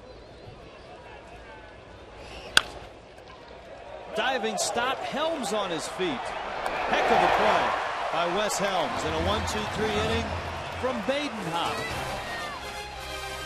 Great play.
Dodgers have a big lead. In fact, the Marlins don't have a hit. It's time for Tommy's tips. Kids, listen in. Well, when you're a middle infielder and you're receiving that throw from the catcher, let it come to you. If Hanley had reached for that, now he has to reach all the way back for the tag.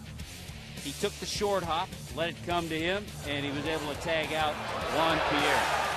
Now, there are times if a throw is well off, you may have to go get it. But in that case, let it come to you and put the tag on the runner. There's the line for Kershaw. No hits.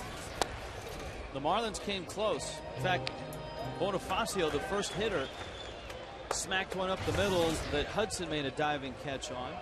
Helms, the second hitter, made a drive down the left field line that Pierre ran down. Right on the warning track in the corner in fair territory. And of course, Hermita's drive to right. Xavier Paul made a tumbling diving catch. So third time around, Bonifacio just trying to get on base. Kershaw has walked 3. He has struck out 5. And he loses Bonifacio, so the Marlins have a base runner to open up the 6th. Toyota Trend.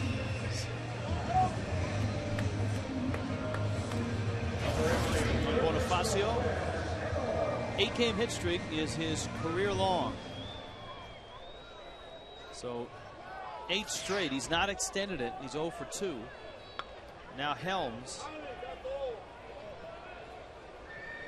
Pitch count at 80 for Kershaw. First time in this game the Marlins have got the leadoff man on base.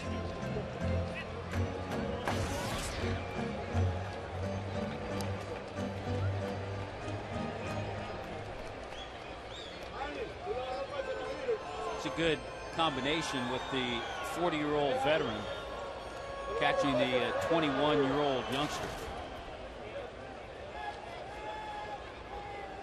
It would be nice to get Kershaw out of the game, but the Dodgers do have a good bullpen.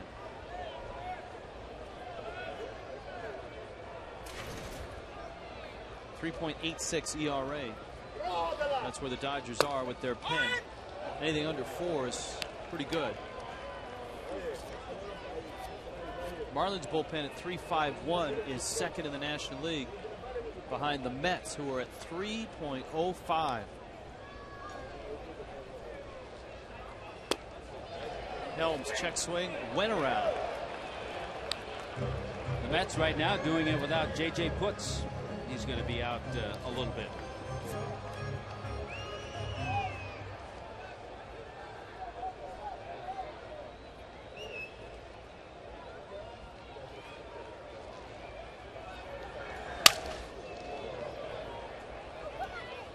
That one snapped Wes's bat.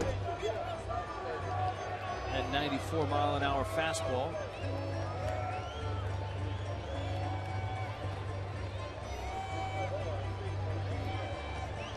Four walks, 5 strikeouts, no hits. Clayton Kershaw, 21-year-old out of Dallas, Texas. First ever appearance against the Marlins. Curveball, he struck him out. Boy, after a couple of good fastballs, a tremendous curveball. Coors Light freeze camp time. This was the great catch by Paul. Freeze it. Watch his glasses. Kaboom! Off go the glasses, but he holds the ball. The frost brewed Coors Light freeze camp. Looked like he actually tried to go after his glasses with the glove hand after he made the catch. Total disregard for the baseball. He's looking for the glasses. The glasses cost a lot more than the baseball. No, not to a big leaguer. I know. to you and I, they do. That's right.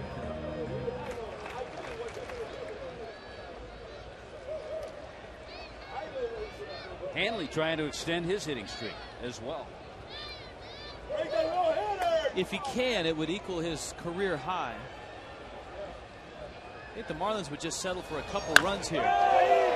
Hanley, a deep drive, but it's hooking. And it's fouled. Got the change up from Kershaw, and it was up in the strike zone.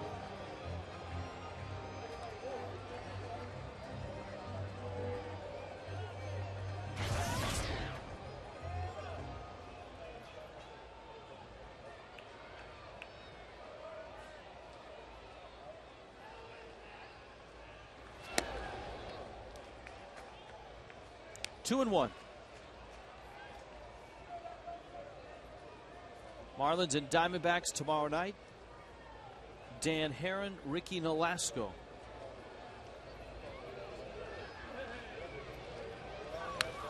Herron's record a bit deceptive. He's 3-4, but his ERA is 2.09. And Nolasco's been a bit of a mystery. Not a bit of a mystery. He's been a big mystery for the Marlins right now. 2-4 with a 7.78 ERA. Yeah, you just want to see him come out and have a solid outing. Josh Johnson in the second game of that series. Doug Davis, the lefty, going against Chris Volstad in the third game. And it's Andrew Miller against Max Scherzer. Two young, hard throwers. Scherzer just picked up his first major league win. Did that last night. And Andrew Miller, is interesting to listen to John Baker talk about Miller after the ball game. Baker caught him last night, said that midway through the start, as he was scuffling a bit, Mark Wiley said, look, if you're going to get beat with your best stuff. And Baker said from that point on, it was fastballs at 93, 94, and he got a lot of outs. Up and in. Full count, 3-2. Well, that's part of a catcher's job. He has to, worry about his game, trying to get some hits, but also has to take charge and control that pitcher's game.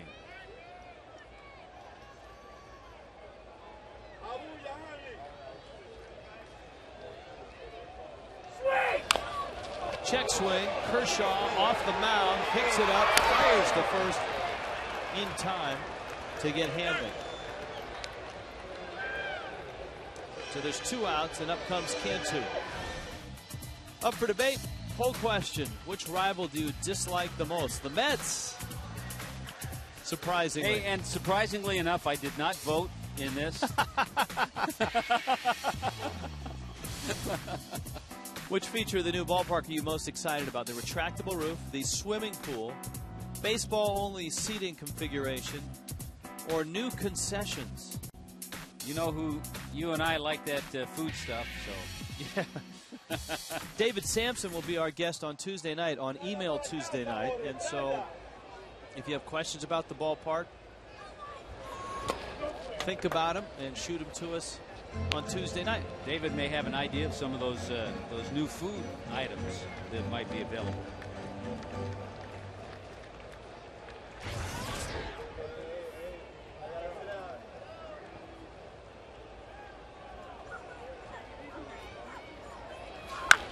Cantu goes after the fastball. Castro flips the glasses down, uses his glove as well, and fights the sun the whole way to get that out. Clayton Kershaw's got a no-hitter through 6. 6-0 Dodgers.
extraordinary plays of the game. Clayton Kershaw's got a no-hitter. Here are 3 reasons why. Reason 1, Orlando Hudson. Reason 2, Juan Pierre. And reason 3, Xavier Paul. All great defensive plays, and all have kept the Marlins out of the hit column. Also helped himself last inning on that little check swing off the bat of Hanley Ramirez. Bounced off the mound and made a good play himself. Orlando Hudson is 0 for 3. Matt Kemp and James Loney. The Dodgers only have 5 hits. Hopper lives up to his name and snares it. That's the agonizing thing about this ball game, is the start by John Karanka. He only gave up 4 hits, but 2 throwing errors, both by Karanka, opened the door for the Dodgers and led directly to 3 runs, but certainly didn't help in those first 2 innings. And then the Dodgers got 2 runs on the double by Pierre in the 3rd. Here's Kemp. Yeah, without those errors, you never know how those innings turn out. But the Marlins got in a hole early, and then they've gotten terrific relief help from Hayden Penn, his 2 1/3, and Burke Badenhop as he works here.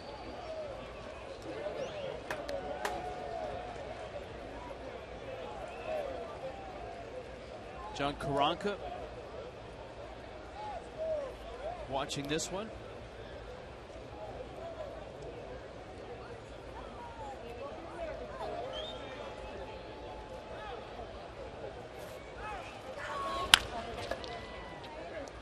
Helms backs up a step. A couple ground ball outs for Badenhop here in this 7th inning. Number 7, first baseman James.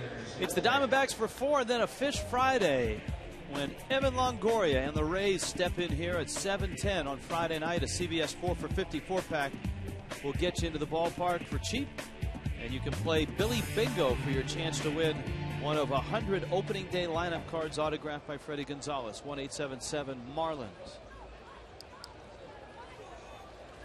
James Loney.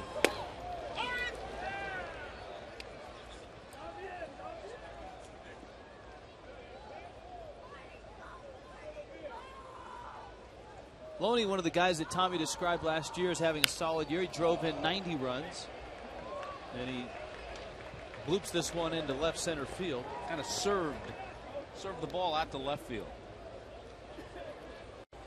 But when many people started saying, what are the Dodgers going to do without Manny Ramirez, they still have a lineup filled with guys that have been productive major league hitters. Here's Ausmus.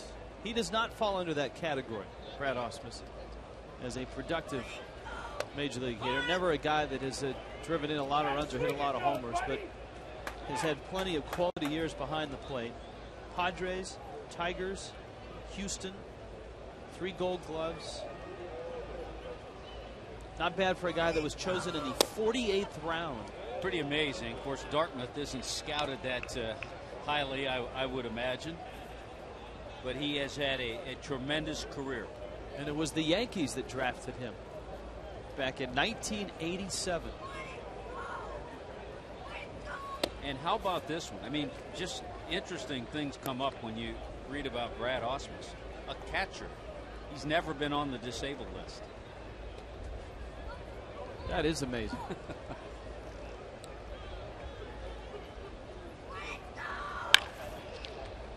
Helms, a busy day, gets the out at second. And so Badenhop picks up where Hayden Penn left off.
story. 6 runs, 6 hits for the Dodgers. No runs, no hits for the Florida Marlins. So in the bottom of the 7th inning, 21-year-old Clayton Kershaw's got a no-hitter going, and he is our Jaguar performer of the game. We told you about that big 12-6 curveball. We told you about his fastball. We've seen both from Clayton Kershaw. He's mixed in a few changeups. But the key for him, even though he's walked 4, he's actually had pretty good control considering his numbers coming into this game. Check out the new R Performance vehicles at your local Jaguar dealer or on JaguarUSA.com. Baseball basics. What do you call a strikeout? A whiff, a K, a punch out. Ring him up.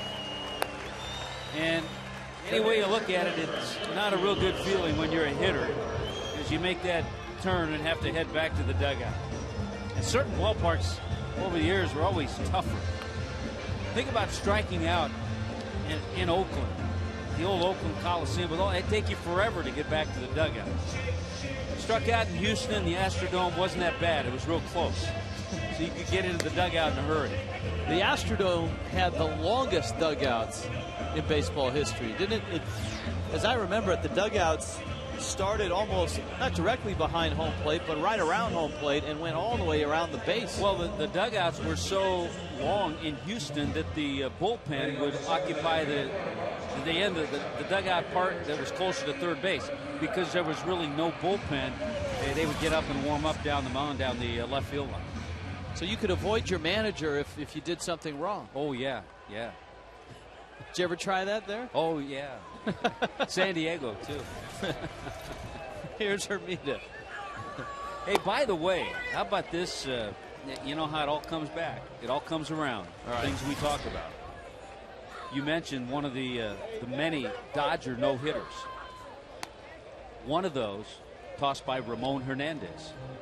Of course, it was Ramon Martinez. Of course, it was against the Marlins. And that's the last time the Marlins were no-hit. Was by a Dodger.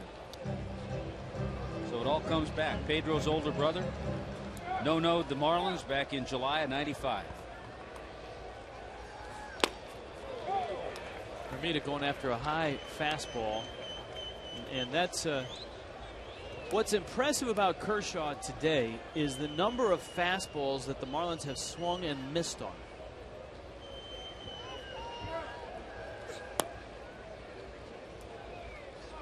You don't see that all that often in this game today. Guys that can just flat throw a fastball by you. And I think we've seen in Kershaw, it's not 98 miles an hour. That last one, 94. But a lot of it has to do with his delivery.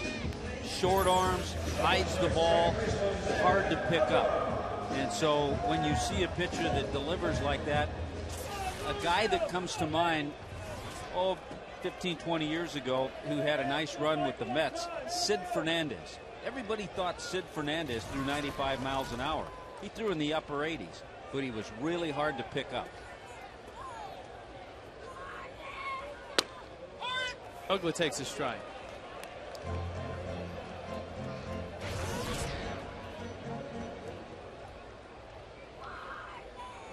Kershaw has hit the 100 pitch mark. Yeah, I think they can't go longer with him. Longer than what, 120? Yeah, that'd be tops. That'd be tops. Well, we told you he's averaged about 98 pitches a game.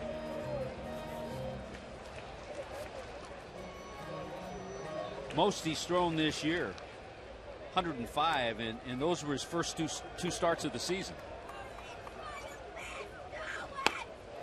As you've preached, there's always two guys on the end of the no-hitter. There's a guy on the mound, there's a guy at the plate. Brad Ausmus has caught a no-hitter, though it was the Astros combined no-hitter when 6 guys on June 11th, 2003 threw a no-hitter at the Yankees. And Ugla goes down looking. My goodness, this kid is something.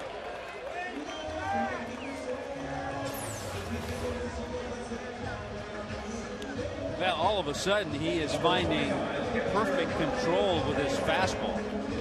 That last one just well placed on the inner part of the plate. 8 strikeouts now for Clayton Kershaw. Here is Paulino. And a changeup. See, this is, we talk about this subject all the time. All of a sudden, this young pitcher, who they're probably going to shut down pretty soon with the pitch count getting up, is pitching. He's learning how to pitch. He's using the changeup. Another one. That one wasn't even a good one. But because you have to guard for that fastball, Paulino was ahead of it. All of a sudden, he's getting in a rhythm. So he's not extending himself because he's in a rhythm. He's throwing nice and easy out there now. Paulino fouls it back. You think about the start of this game, too. The 2 great plays, the Bonifacio ball that Hudson dove and caught, Pierre's catch on Helms' drive, the fact that the Dodgers jumped out with 2 runs in the first, 2 more in the second, 2 more in the third. And he's just cruising ever since. Strikes out the side here in the 7th. Clayton Kershaw is no-hitting the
all-time holds.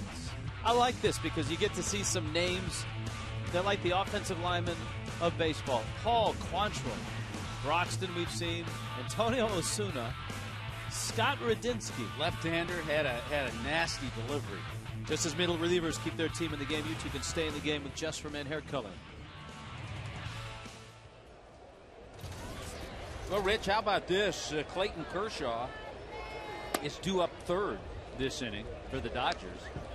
And the Dodger bullpen is quiet right now. So Joe Torre is going to extend the youngster. But I'll tell you what, this is where you forget about pitch counts because of the ease in which he's throwing. And he is in a good rhythm and in a tremendous groove. Shade is a premium, as you can tell. Those guys normally don't like each other that much. I think Broxton has taken up 2 of those chairs now.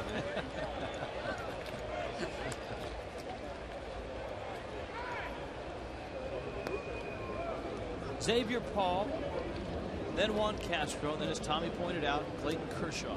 Marlins do not have a hit.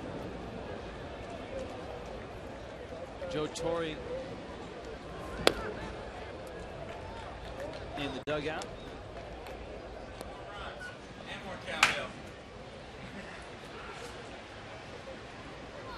The Marlins' best hitters will have another shot at Kershaw should he get through the 8th and into the 9th.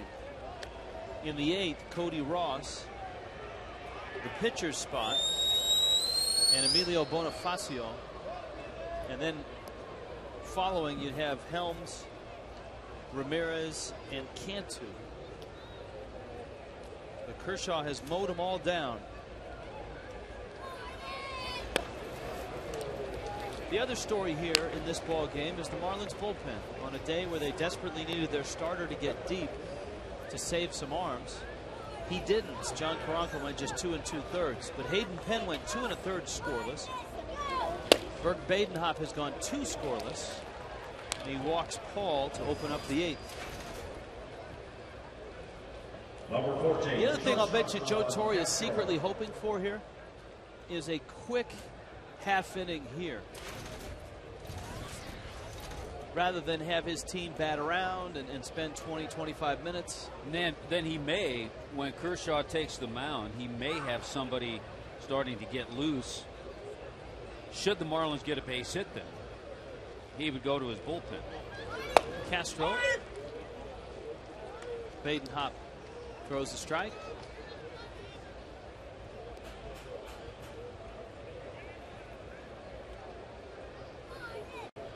There is Kershaw.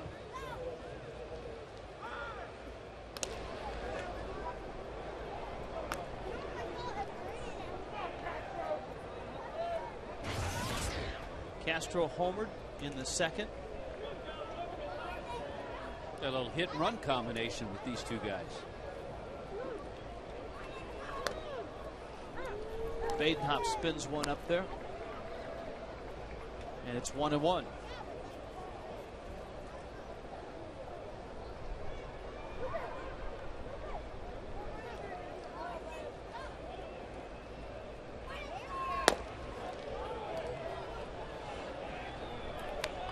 Didn't miss by much, but it's 2-1.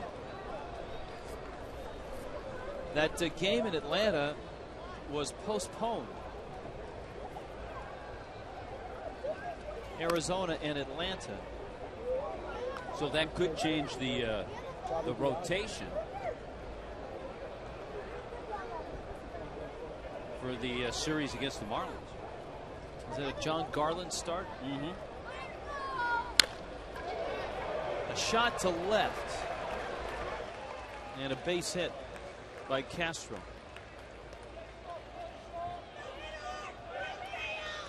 Number 22, pitcher Clayton Kershaw. I think that game started, and if it did, then the rotation will probably stay the same. But the Diamondbacks, it looks like we're hitting in the first. That's hard to tell from this the box score online. We'll put our crack staff on that. See if I'll text Boog. Get him. Yeah, get Boog on the horn. Because Garland would have been warming up to pitch the bottom of the first, and from this box score, the bottom of the first didn't occur. Derek Lowe for the Braves was scheduled. Kershaw with a gorgeous bunt. Badenhop makes the play. Kershaw has a couple of nice bunts in this one. And so up comes Pierre in a familiar spot in this series, and that's with runners in scoring position.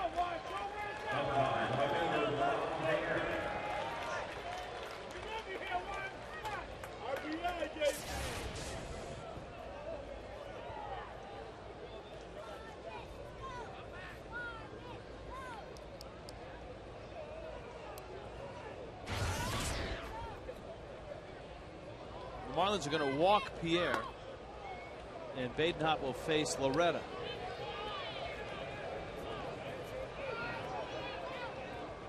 Two more hits for Pierre. 7 in this series.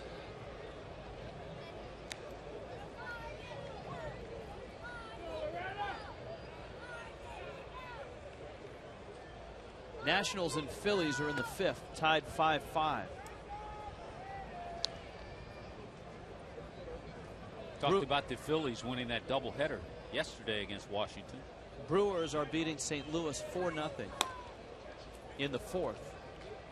Cubs on top of Houston 2-0 in the 4th. Did you see how the Cubs won their game yesterday? They had a 4-0 lead going into the 9th inning. They turned it over to Kevin Gregg.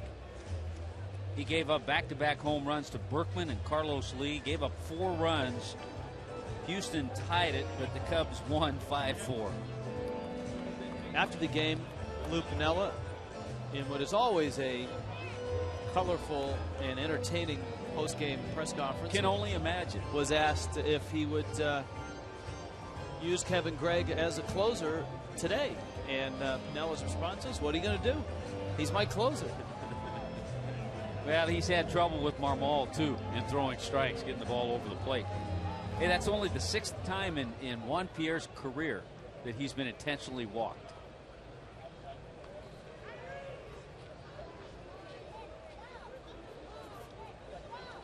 We're here to serve and here to help and to inform and to entertain at times. And today, to watch a possible no-hitter like Clayton Kershaw. Badenhop runs that inside. I can't imagine there's action in the bullpen. If he went out there in the 8th inning and threw 15 pitches, even if he had the no-hitter going and had 123 pitches, I just can't imagine. What if he was free and easy and pitched like he did in the 7th inning with really not a lot of effort? It's a tough call, and Joe Torre is a man that's going to have to answer the questions to that if down the road he has arm problems. And Kershaw is a big part of their rotation right now.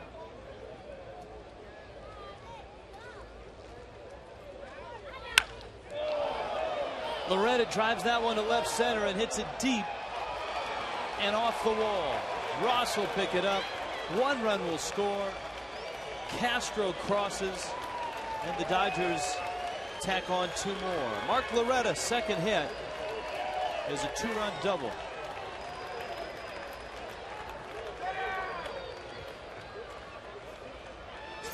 Now this play backfires, and Loretta got a good pitch to hit.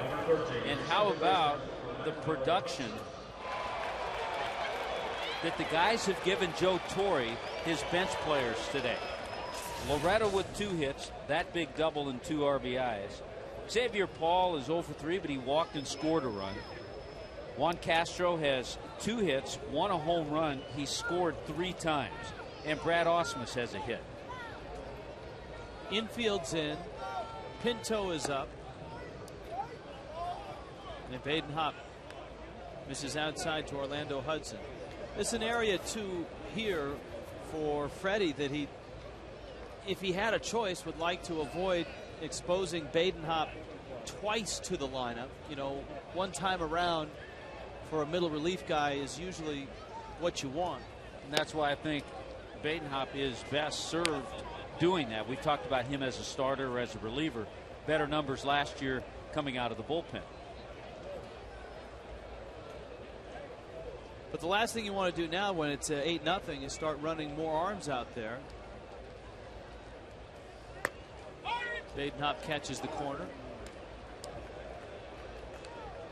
But you've got Badenhop, too, who is up to 46 pitches, who really hasn't been stretched out much this year. So he's getting in a spot, too, where you don't want to extend him up into the 60 or 70 pitch limit.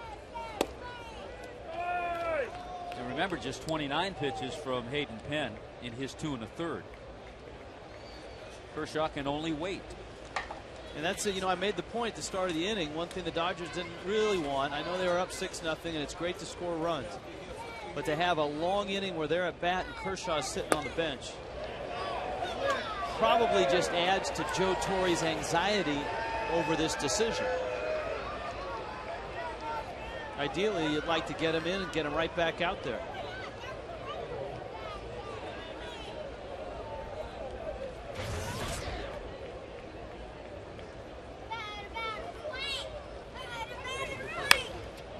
Hudson shoots one into left field. This is going to score 2 more. Pierre and Loretta.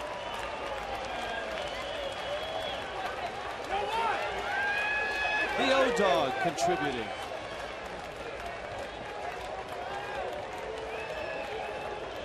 And Freddie's on his way out to the mound. And that'll do it for Badenhop. Well, all of a sudden in this inning, too, some pitches have been up. The slider, the fastball, and not hit all that sharply, but a good piece of hitting by Orlando Hudson.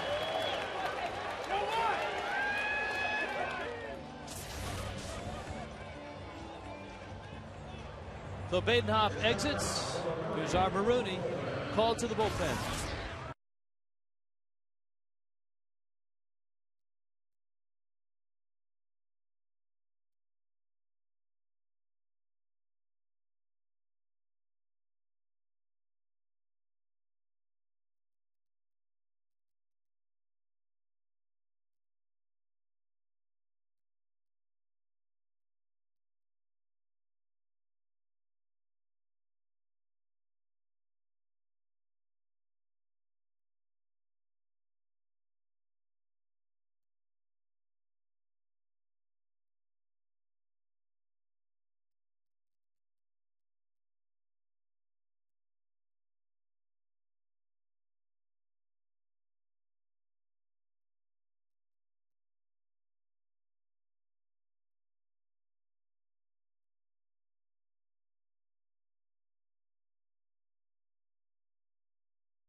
Good for 2 innings, but here in the 8th, his 3rd inning in relief, the Dodgers touched him up for 4 runs, and so Renyel Pinto comes out of the bullpen.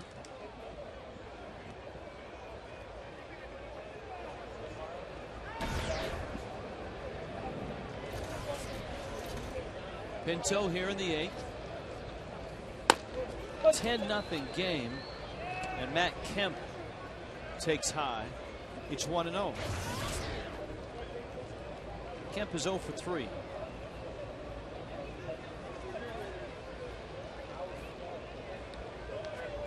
I was just thinking about Joe Torre, because it's a great day for a manager when he makes the moves that he's done and rested a lot of veterans and regulars, and his bench players have provided a 10-0 lead.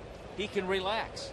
Well, no, he can't, because he has the angst of the young pitcher through 7 innings with a no-hitter, and that's on his mind right now.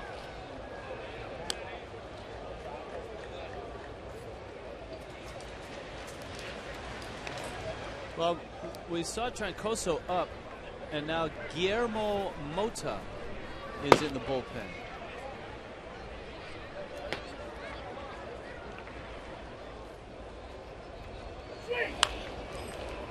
And maybe this extended period of time here in this inning has helped Joe make his decision. And not that the Dodgers couldn't still no-hit the Marlins, but the combined no-hitters obviously don't have the luster as one guy doing the deed. Well, it's happened plenty of times in the big leagues. We were telling you about Brad Ausmus, and the only no-hitter that he caught, I think it was 6 guys pitched for the Houston Astros. That'd be a good question for Ausmus. All right, off the top of your head, give me the 6 guys. Yeah, he's a Dartmouth guy. He probably could. Kemp strikes out. Loney's coming up.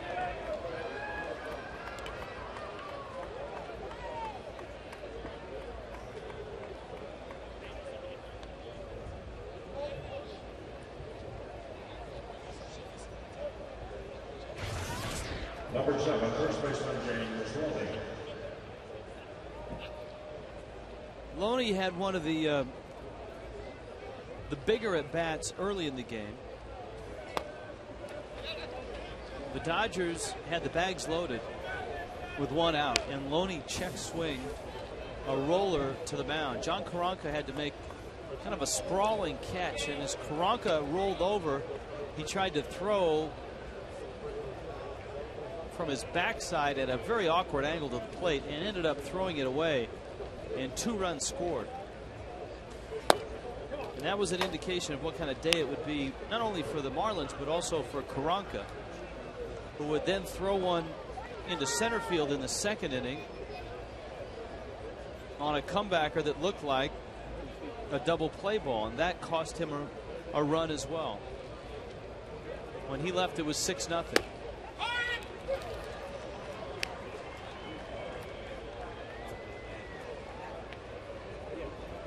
The Dodgers have struck out 10 times today as a team.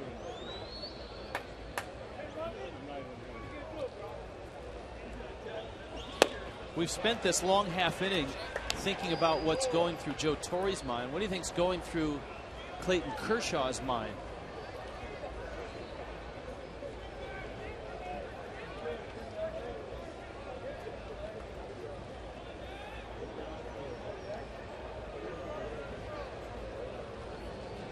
His longest outing in his career has been 7 innings.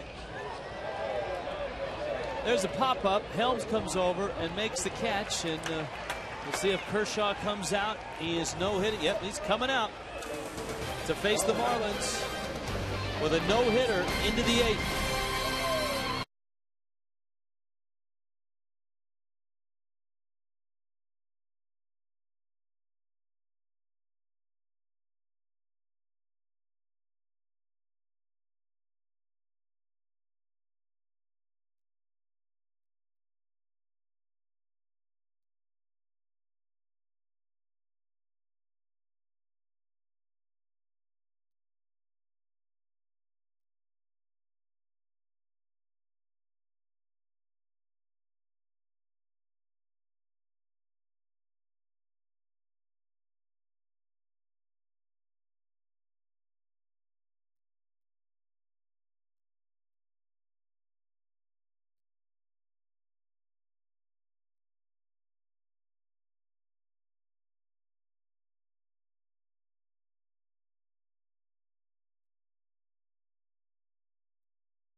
Money tickets go on sale on the 19th of May. As well, big NASCAR race coming up. Check your local listings. Well, check out Clayton Kershaw. In looking at his history, we told you as a major leaguer, his longest outing is 7 innings. Kershaw has thrown 7 innings just 2 times this year. Looking at his track record in the minor leagues, of course, only 21 starts as a minor leaguer. Excuse me, 44 starts, but no complete games as a minor leaguer. Well, Mota's still up and ready to go. Ross has walked twice. And Kershaw's at 109 pitches.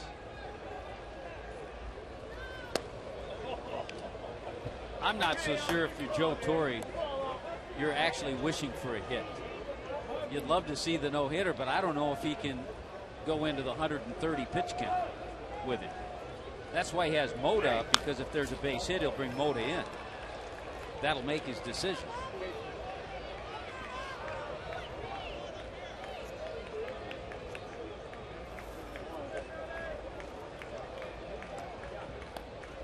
Mattingly says, don't ask me. I'm just the hitting coach.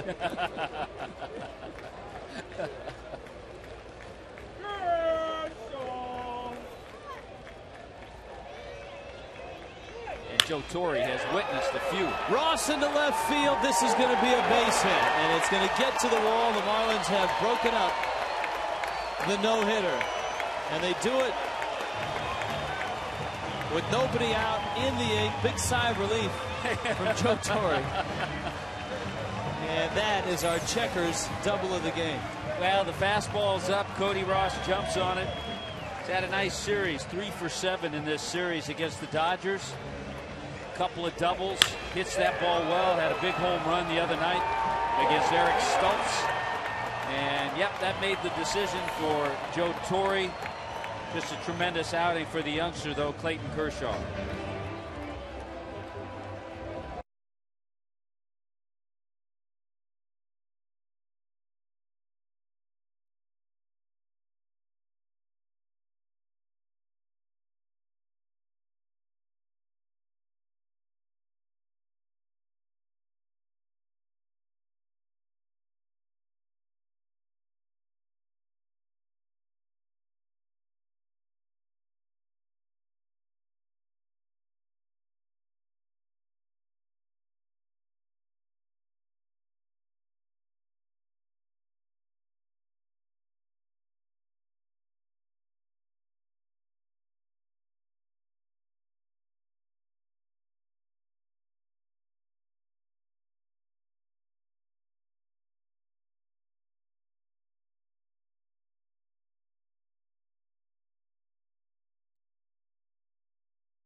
Our SunTrust solid team performance. What a performance from 21-year-old lefty Clayton Kershaw. First round pick in 2006, 7th player taken overall in that draft. Got to the big leagues last year as a 20-year-old and sparkles here. Flirts with a no-hitter. Gives up his first hit in the 8th to Cody Ross.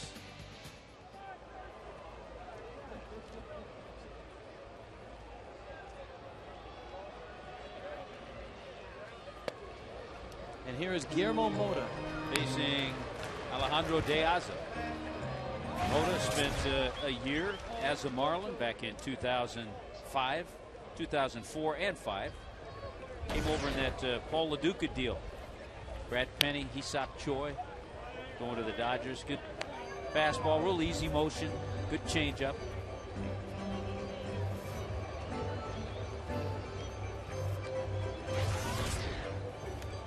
And De Aza, of course, arriving here after the injury to Amezaga last night.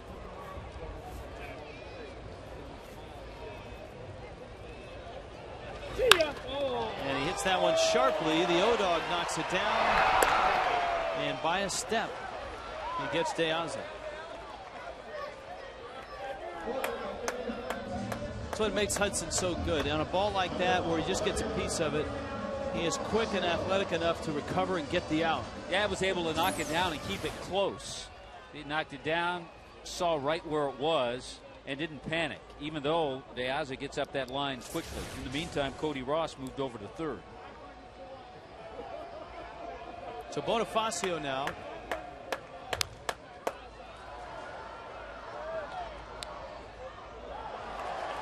And it's 0-1.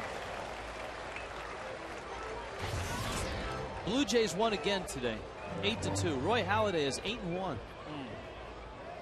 Aaron Hill hit his 11th home run. Pierre tracking it. Ross is going to tag and score.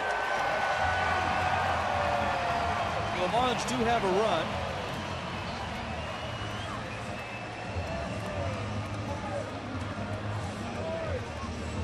Here comes Wes Helms. Yeah, we were talking about some of the ingredients of that Toronto Blue Jays team. Obviously Roy Halladay, but Scott Rowland, you just mentioned Aaron Hill, Adam Lind. These guys have really been producing. Kevin Millar. Lyle Overbay. Kevin Millar. And they're obviously relatively anonymous because of where they play and the division that they play in, with not only the Yankees and the Red Sox, but also the Rays getting all the headlines in all the preseason magazines and shows. Remember, Cito Gaston, their manager, took over in the middle of the year last year, and he has been a big influence on that ball club, along with Gene Tennis, their hitting coach.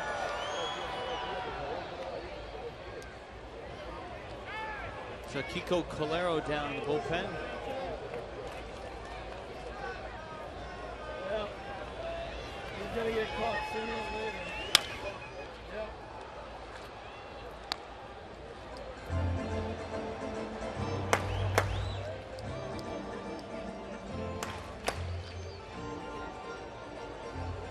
Oh, 0-2 to West.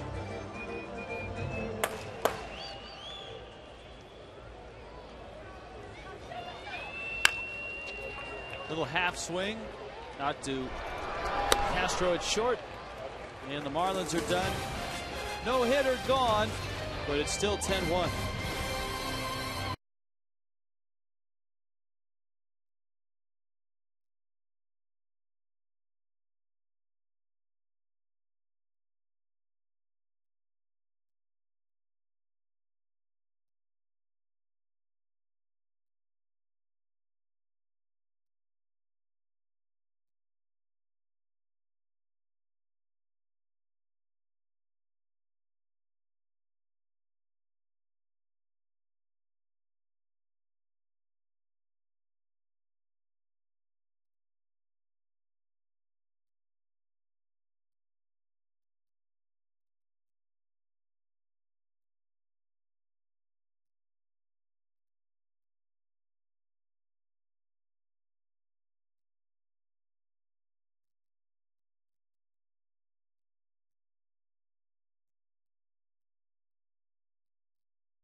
Money tickets go on sale May 19th. Register from May 19th through June 11th, 2009 to win a 2010 Ford Mustang V6 convertible, the ultimate Florida baseball weekend getaway, and $100 gas cards. Visit FLAlottery.com for details. There. That was good.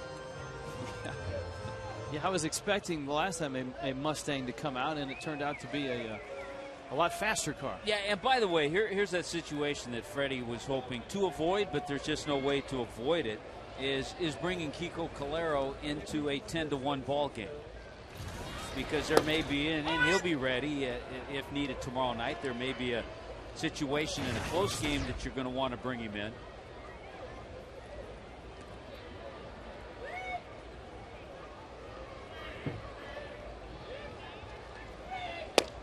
Osmus takes a strike. Yeah, with Karanka going 2 2/3 innings, the Marlins squeezed 2 1/3 innings out of Hayden Penn. Badenhop goes 2 1/3. Pinto finished off the 8th.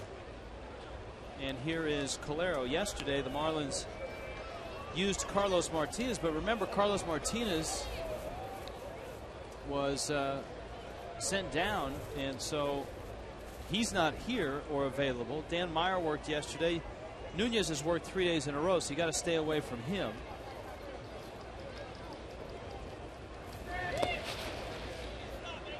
Meyer has worked 3 of the last 4, so you'd like to stay away from him as well. Boy, and every day, Freddie Gonzalez and Mark Wiley, they sit down, go through the pitchers, who's warmed up, who's worked, who needs a day off.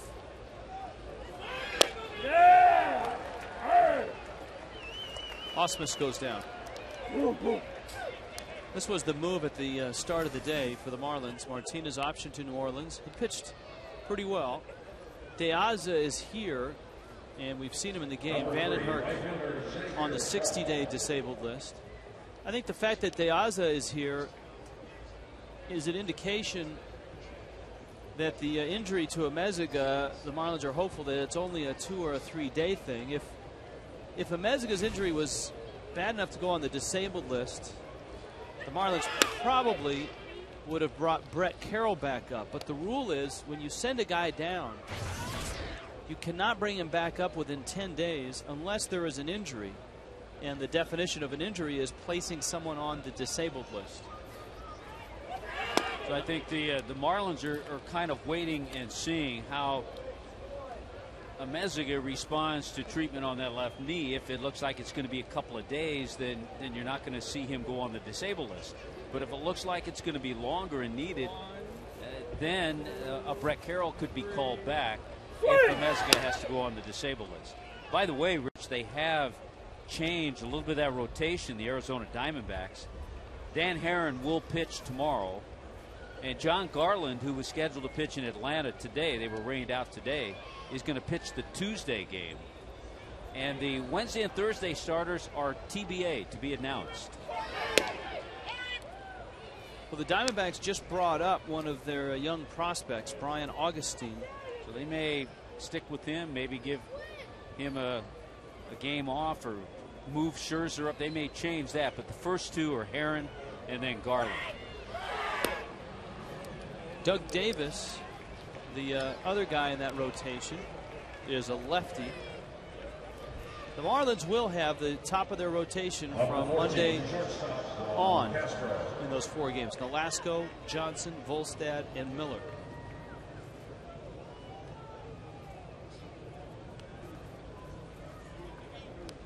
Here's Castro, who's been at short all day. But the Dodgers not only winning this game handily, but winning it with the B team. On a day where Joe Torre rested a bunch of regulars. Yeah, baby.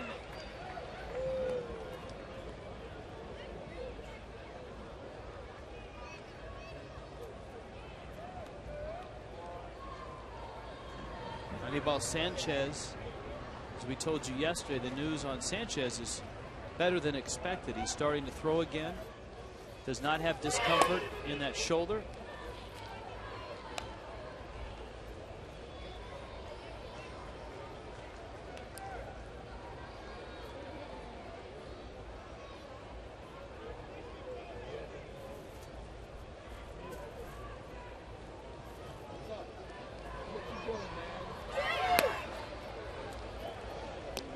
Two and one. And when your club's down 10-1, you still have to have some fun out at the ballpark. Why not?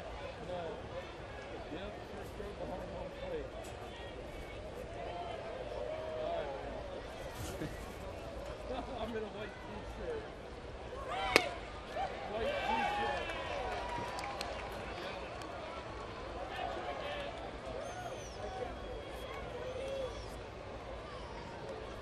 Guillermo Mota is on deck, so it looks like Joe Torre is going to ask him to finish the ball game.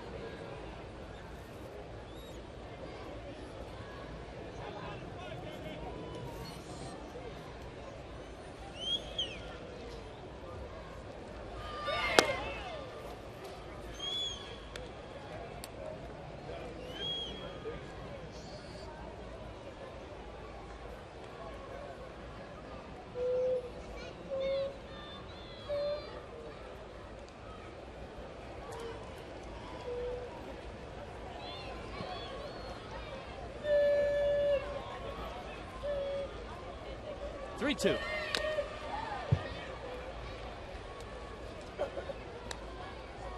Nationals and Phillies, 6-5 Nats in the 6th. Pittsburgh beating the Rockies 9-4 with 8 runs in the 7th inning. It's a 7th inning score there, 9-4. Milwaukee's lead is holding up in St. Louis, 4-0 in the 6th. Boy, if Milwaukee gets any kind of starting pitching, if Gallardo, Suppan, and the rest of those guys have a good year.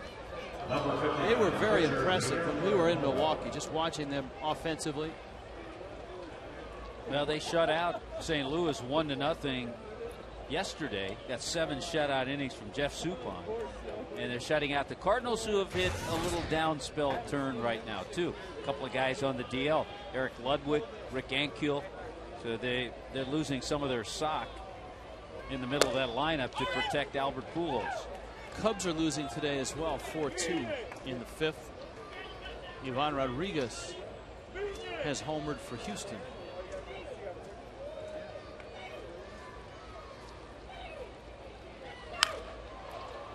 Moda getting a rare at bat.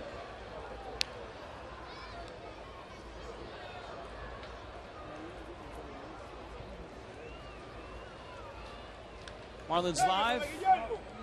Jeff Conine will be by. We'll kick around the question about that 5th spot in the rotation and preview the Diamondbacks as well.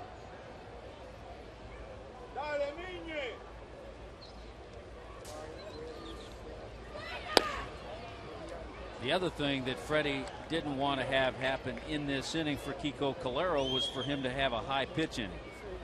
And he's already thrown 20 in this inning.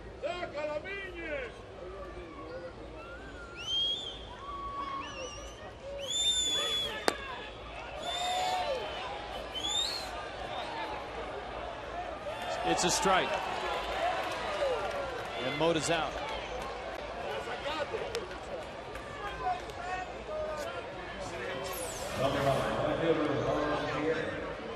Well, he got everything out in front. He tried to sneak the bat back, but yeah, he probably went.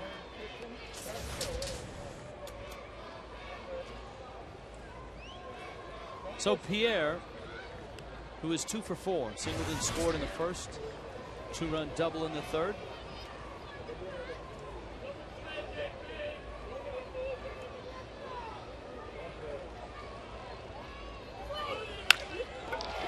Just can't stop him.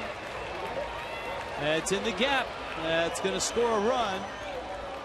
The throw goes to second. And Cantu is alertly there. Juan Pierre, 3 hits in this one, 8 hits in the series, 5 RBIs in the series, 7 runs in the series. Yeah, he is locked in. There's no question about it. When you see him slapping balls into the gap that way, thought it was interesting watching Xavier Paul. He knows the score, so he didn't want to rub it into the Marlins, but the ball was so far into the gap. Larry Bowa said, go ahead, go in and score. Here's Loretta, and you're right about Calero here. As his pitch count gets up, the danger is you lose him for tomorrow night.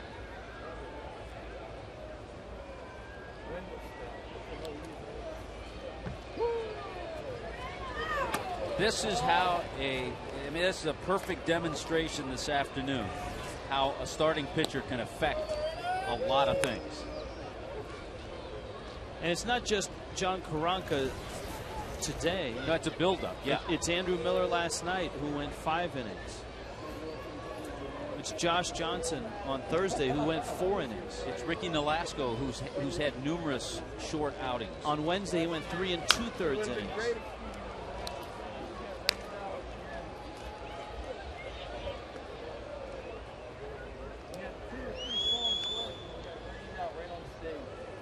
And it's not like you can just drive down to Dick's Sporting Goods and pull into the reliever aisle and throw a few extra relievers in your basket and be okay for the next series. Yeah, the last time the Marlins got 7 or more innings out of a starter was in Denver. That was the Josh Johnson game that he pitched so well and beat the Rockies 3-1, and J.J. went 8 innings. But that was on May 9th. It was over a week ago.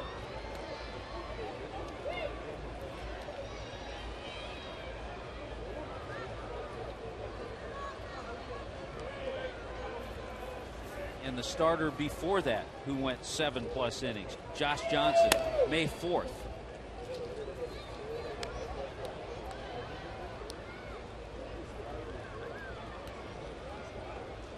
Two and two, 2 outs, 11-1 Dodgers. And remember, he came out of that game in Milwaukee for precautionary reasons, says he's fine, and hopefully that shoulder's okay. See, now Calero is at 28 pitches. You're not going to be able to use Kiko Calero tomorrow night. Yes, sir.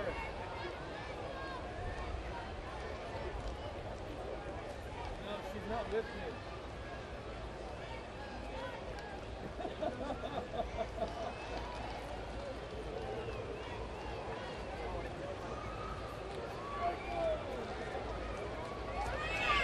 There's a base hit. Into left field, that's a base hit. You know, you're almost at the point where if you're Freddie, you might think about coming out and asking Cody Ross to finish this game. Can you get me an out? Cody, can you get me an out? Number 13, second baseman, Orlando Hudson. With Here Loretta with 3 RBIs. Here comes Mark Wiley. All right, Cody, start getting loose. You know, he threw strikes. It was against Philadelphia. It was a Sunday game. Got a couple of high fastballs up there, but it's a big ballpark. He pitched to center field. They even charted his pitches to make him feel like a pitcher. A little off speed. 3 fly ball outs.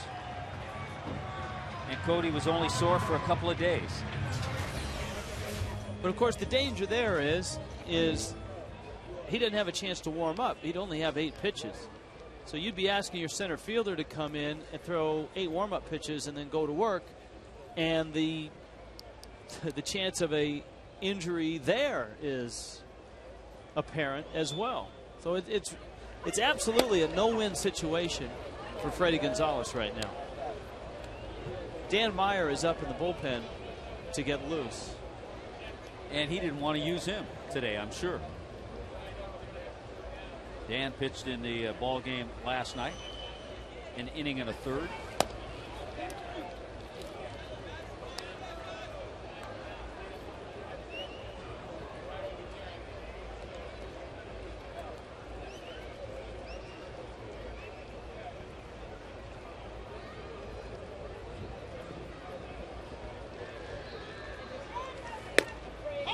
Two pitches a strike. And 32 pitches for Kiko.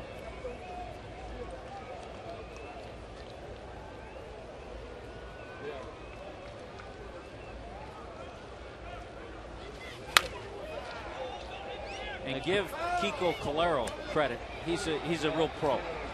And you know what? He didn't want to be out there either, but he's trying his best to throw that slider, that fastball, to get the Dodgers out and get out of this top of the 9th inning.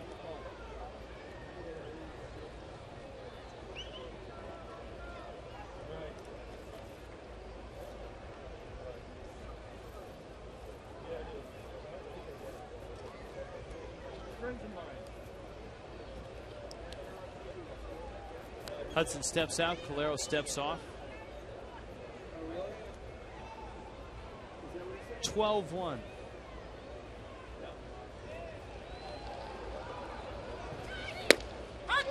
That is strike 3. So Calero guts it out. 35 pitches in the 9th inning. 12-1 Dodgers.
50% on car insurance.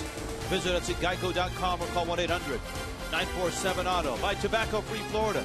For more information, visit us on the web at tobaccofreeflorida.com. By SunTrust, featuring online solutions to help your business stay on solid ground. Live solid, bank solid, SunTrust, and by Canon.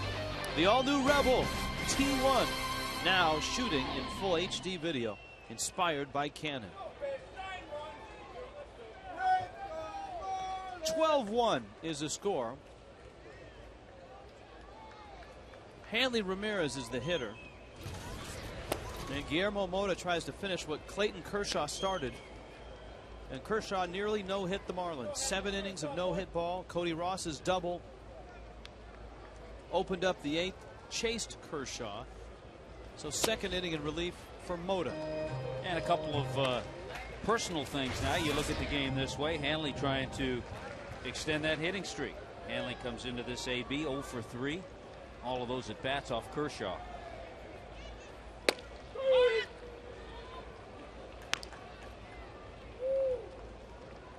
Mota fires a strike.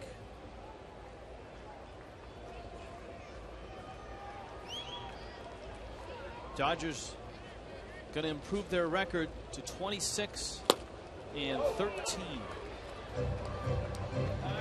And this will put them over 500 on the road. They're 10-10 on the road.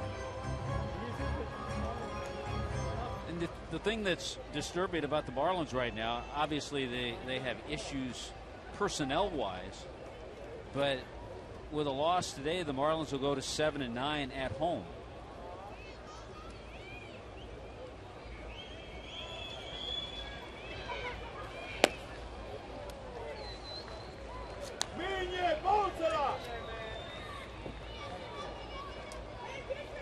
Three and two.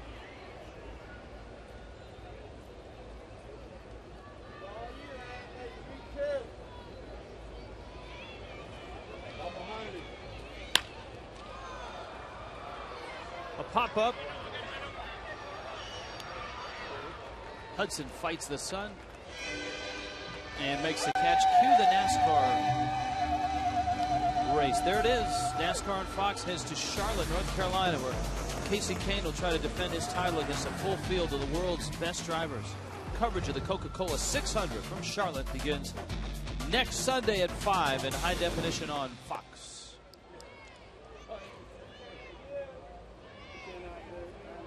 Tommy, a huge NASCAR fan, today wearing his Tide and Pennzoil shirt. Got my Mark Martin t-shirt on underneath.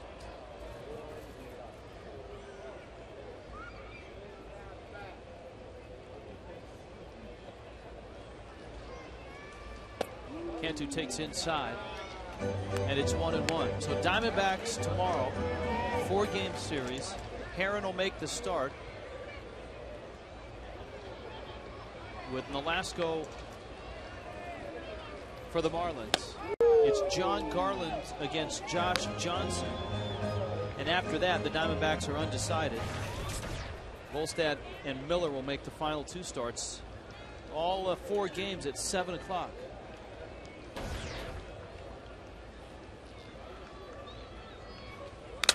Well, a little bit of good news. I know it hasn't been a day of a whole lot of good news. Ricky Nolasco against the Arizona Diamondbacks is 4-0 with a 2.12 ERA in 4 career starts.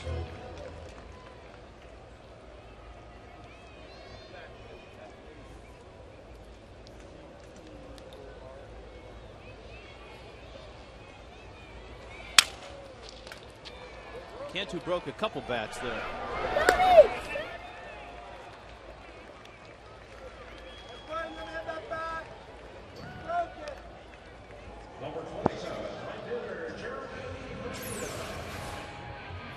A couple pitches ago, Brad Ausmus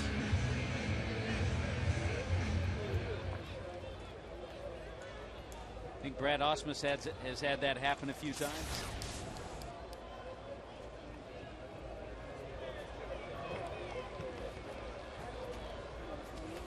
The only hit in the lineup is Cody Ross's double.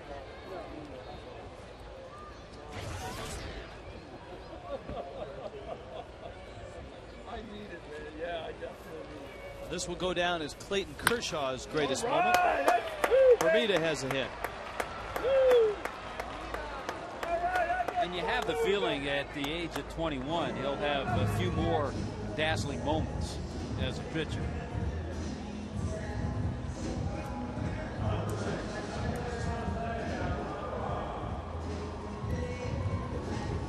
Marlins will see Joe Torre and the Dodgers in July.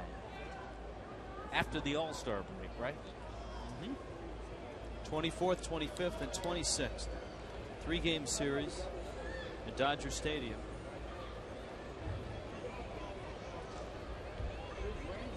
Ugla smokes one to left. Pierre won't get it. And one hops the wall. Dan Ugla's got himself a double. So maybe a good sign for Ugla, who had a hit last night and is 1 for 3 in this one.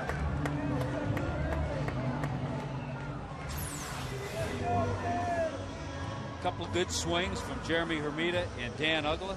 Hermida had a 6 for 11 series against the Dodgers.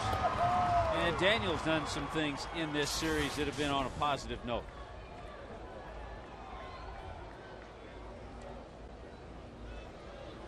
Paulino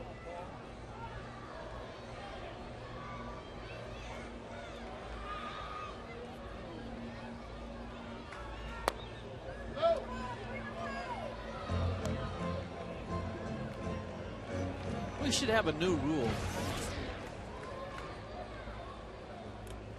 I think a new rule should be in a blowout game, Marlins down 10 or up 10, we should pull out all the wacky video that we've got in our vaults. That should be a rule. If it's a 10-run game, out comes Mr. Red losing his head, out comes the Amezaga play. Yeah, that's not wacky, but I was thinking of that same play. That would be a great poll question. In a game like this, what do you want to see? Mr. Red losing his head? What else do we have on file that's the Amezaga play of that caliber? Well, any sausage race mishap is good. Yeah. Any racing president taking a head dive, that's good. Any racing president pulling a hammy.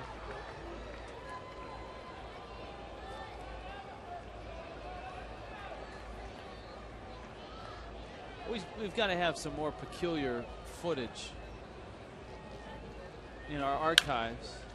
There was Elvis night last year where the entire TV crew came dressed as Elvis. There's the Rich Waltz with Rich Waltz telecast. See, I didn't know. That's in Philadelphia. I didn't know we had that. My evil twin.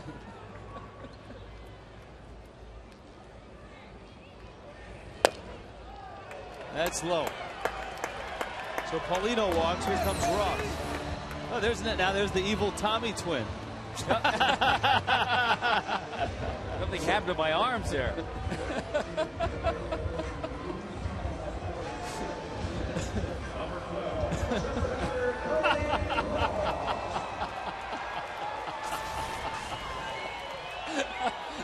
We haven't even seen those.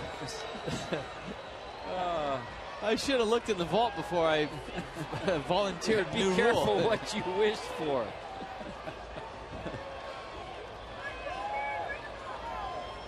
Oh, what the heck. It's a 10-run game. Actually, it's a 11-run game.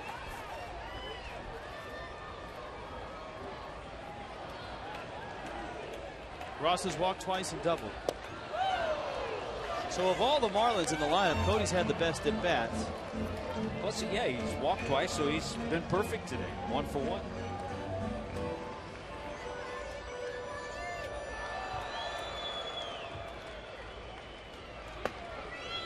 Bags are loaded. Will Oman has been spotted in the Dodgers bullpen.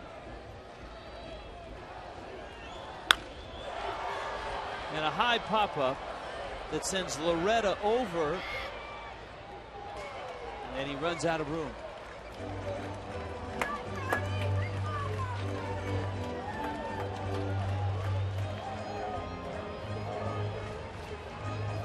So it's 0-2.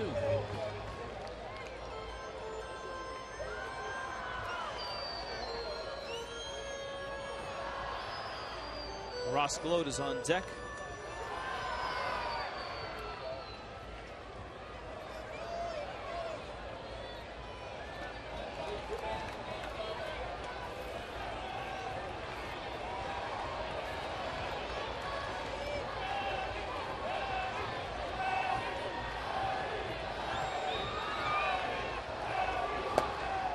Moda misses in.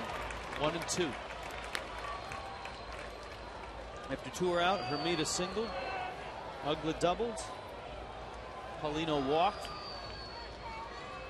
But the tying run is at the end of the dugout right now. It's a 12-1 game. The tying run's in Boca right now.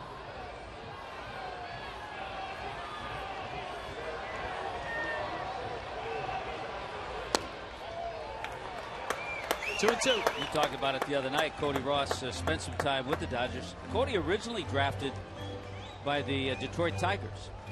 Came up, appeared in 6 games with the Tigers in 03. But then in 04, traded over to the Dodgers.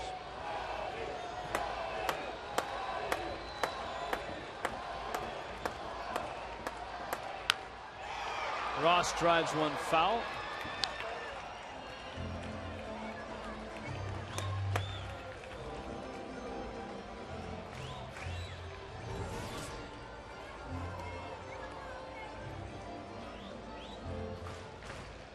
Mets and Giants play tonight.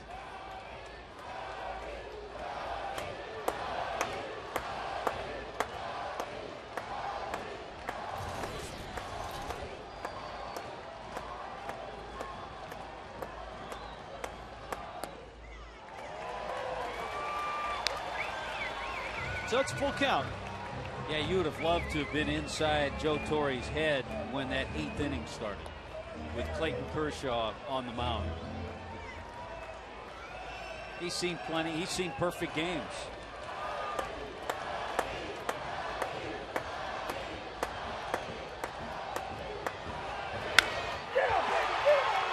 Ross hits one to center. Kemp goes back, track, looks up, gone. A grand slam for Cody Ross.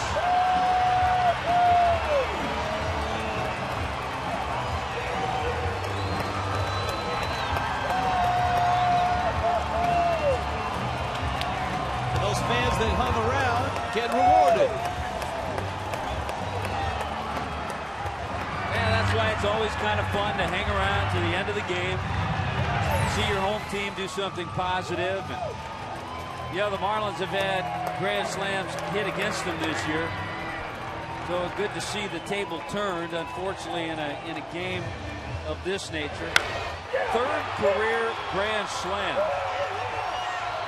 for Cody Ross. And that ball really carried and jumped. When he initially hit it, wasn't quite sure if it had home run distance, but that ball jumped. 2nd grand slam for the Marlins this year. Hanley hit one earlier. Ross makes it 12-5. Here's Armoruni called to the bullpen.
This is Will Oman facing Ross Glode. The first pitch was a ball. The second pitch is on the way.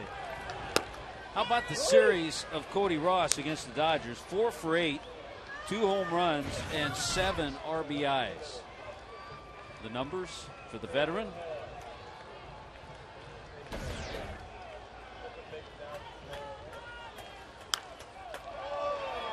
Glode pops it in the air.